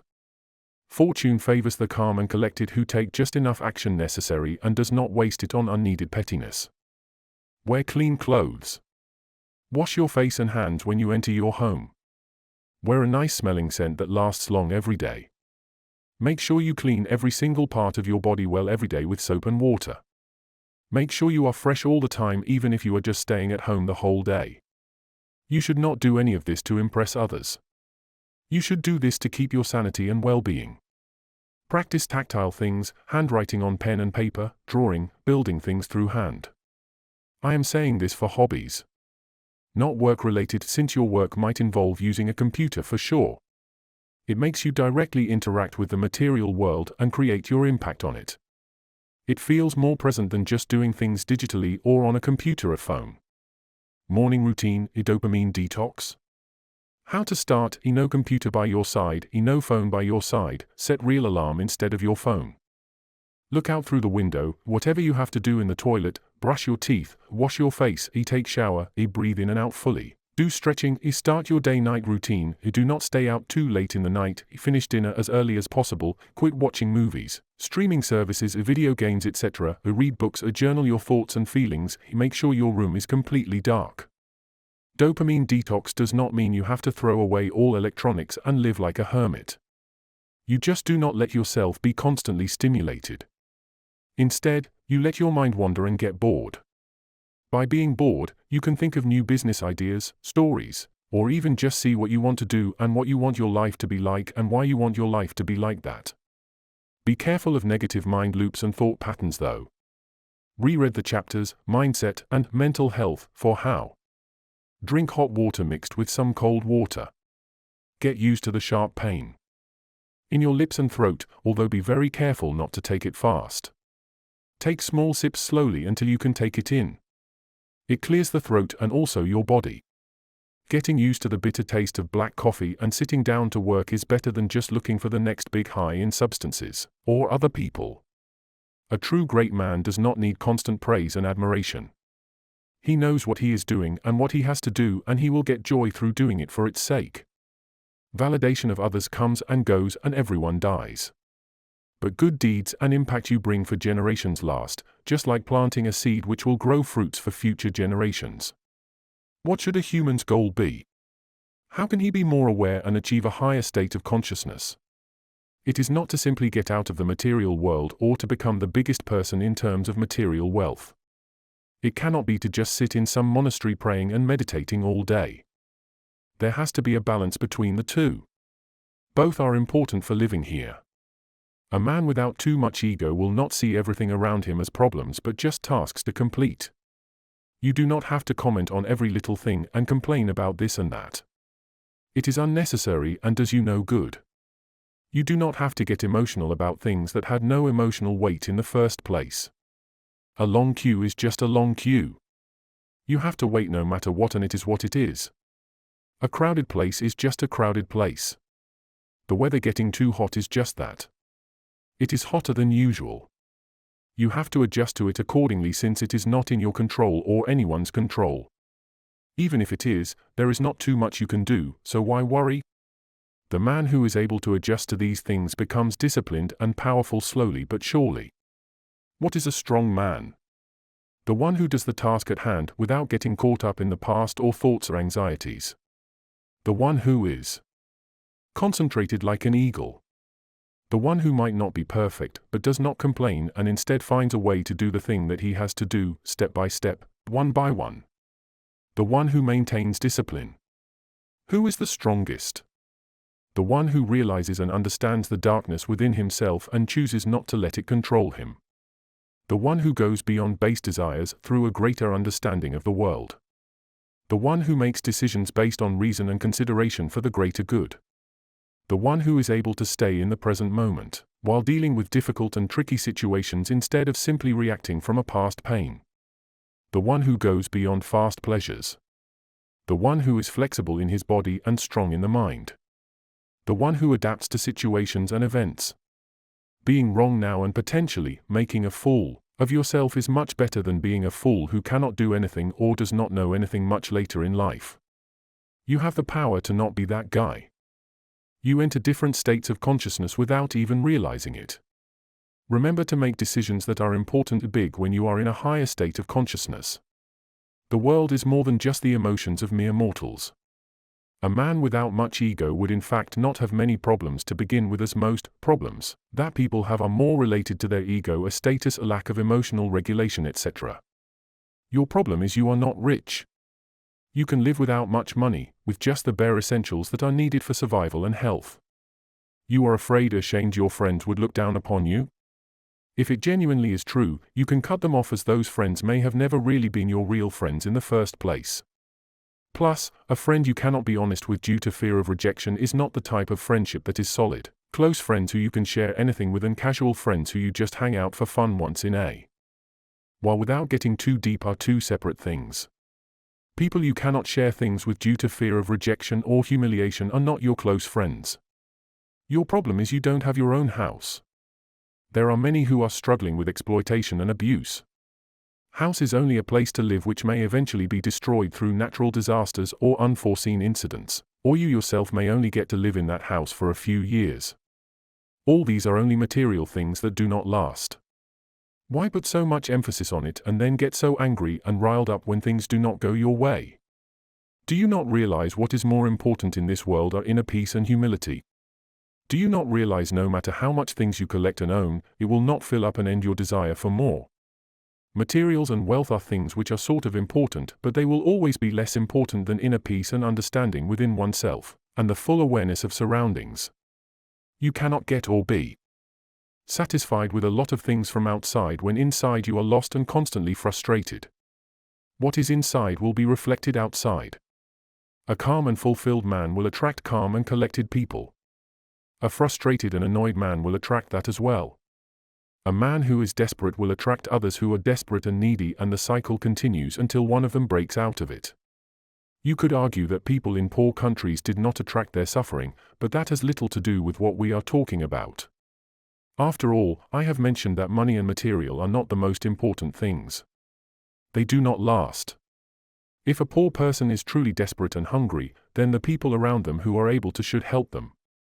But again, the one who is calm and fulfilled is the one who is able to do that because he will be able to do the tasks at hand, learn important skills without unneeded worry, and eventually make enough disposable income for charity.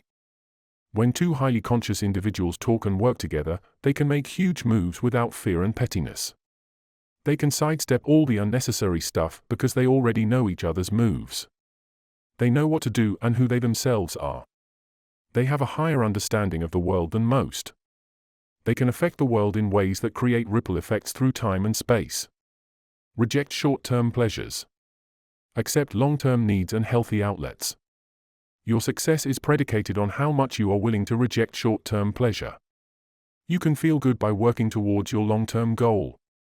To succeed, you have to be almost sadomasochistic, working out, experiencing the stress of figuring things out as you go along, being uncomfortable and making mistakes in order to improve your life. You have to love the pain of striving for a larger goal. Eventually, that pain will not even be painful. It would be satisfying. Why? Because you are getting stronger. Nothing feels better than becoming stronger. The world outside, wars, natural disasters, financial crashes, betrayals, etc. You cannot control. The world within, your mind, your heart, spirit, you can master and understand, which will put such an ease that nothing can faze you anymore. You do not have to be controlled by pleasures and failures. You have to realize, both the past and things outside your control, coming as thoughts and memories, are just noise. They can be valuable insight within, but you must be ready to let go of them and not identify with them. The person who practices difficult training and goes through difficult situations constantly can be more disciplined and take on other difficult situations as they are posed in the present. It gives great satisfaction when you get better and better at a skill. When you start off not having any experience and skills, and you slowly gain more experience and gain more confidence, it can keep you going. Getting better and better. Those who are able to stay calm in difficult situations are not people with no emotions or people who did not have to train hard to get to that position.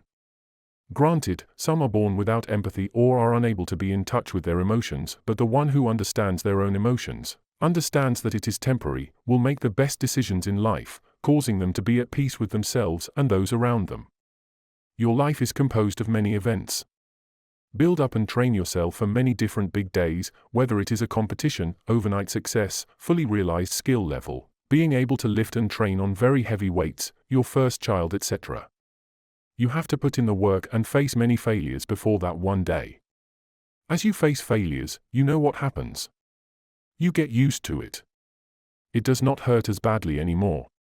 And then, you come back stronger than ever after the failure. You learn from your mistakes. You build up your skill level and your overall experience. You also align yourself close to reality, which is important if you want to succeed. Then, it is only a matter of time. Obviously, you may give up on things that are not working as your shift priorities. That is okay. Sometimes, you need a break to gather yourself. Sometimes, you really found a better opportunity. Regardless, give your all. Your main challenge is not when things are going easy. Your main challenge is when things are going hard. When things are difficult. When you must weather the storm and there are no good results coming your way. Your ability to handle this is what will determine your success. When things are easy and perfectly laid out for you, it might be much more comfortable and you may even expect it to always be like that. Reality simply does not work that way. People do not want to work with you on your project. Figure out another way to get people to work on your project, even if it might be more complicated and takes more time. Make it work with just you alone, or compromise something. People do not watch your videos. People do not like or are uninterested in your content. Stop for a moment to look at what is in the trend, objectively. See what is similar to what you want to do and do it. Try out different styles and methods instead of being stubborn in one. Your competition? Yourself. It has always been yourself. It will always be yourself. Do not let your lower self win. Bring out your higher self. Keep him up as long as possible. He might not be there all the time and might be too afraid to come out at critical moments. But remember, he is within you. He is you. The world is not purely run through pure objectivity or pure subjectivity. One must find the balance in both. You cannot convince an emotional person purely through objectivity alone, as that person will not care about the hard facts presented, and that person might think what you are saying is just propaganda if you are mostly appealing to base emotions. The world is very complex. People are also very complex. No one person can be the same.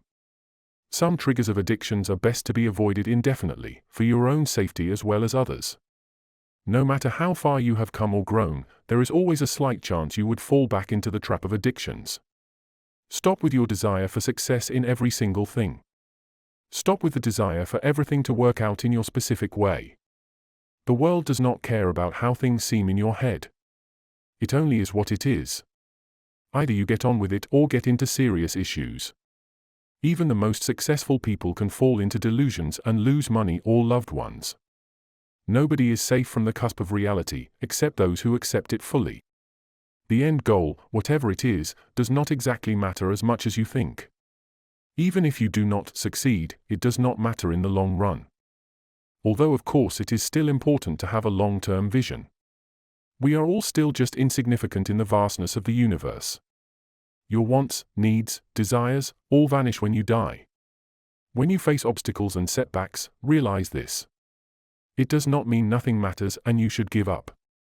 We are not talking about nihilism here like some people like to immediately jump on and criticize without taking a close look at what we are actually talking about. It means you do not have such an investment that you are not strong enough when things do not go your way.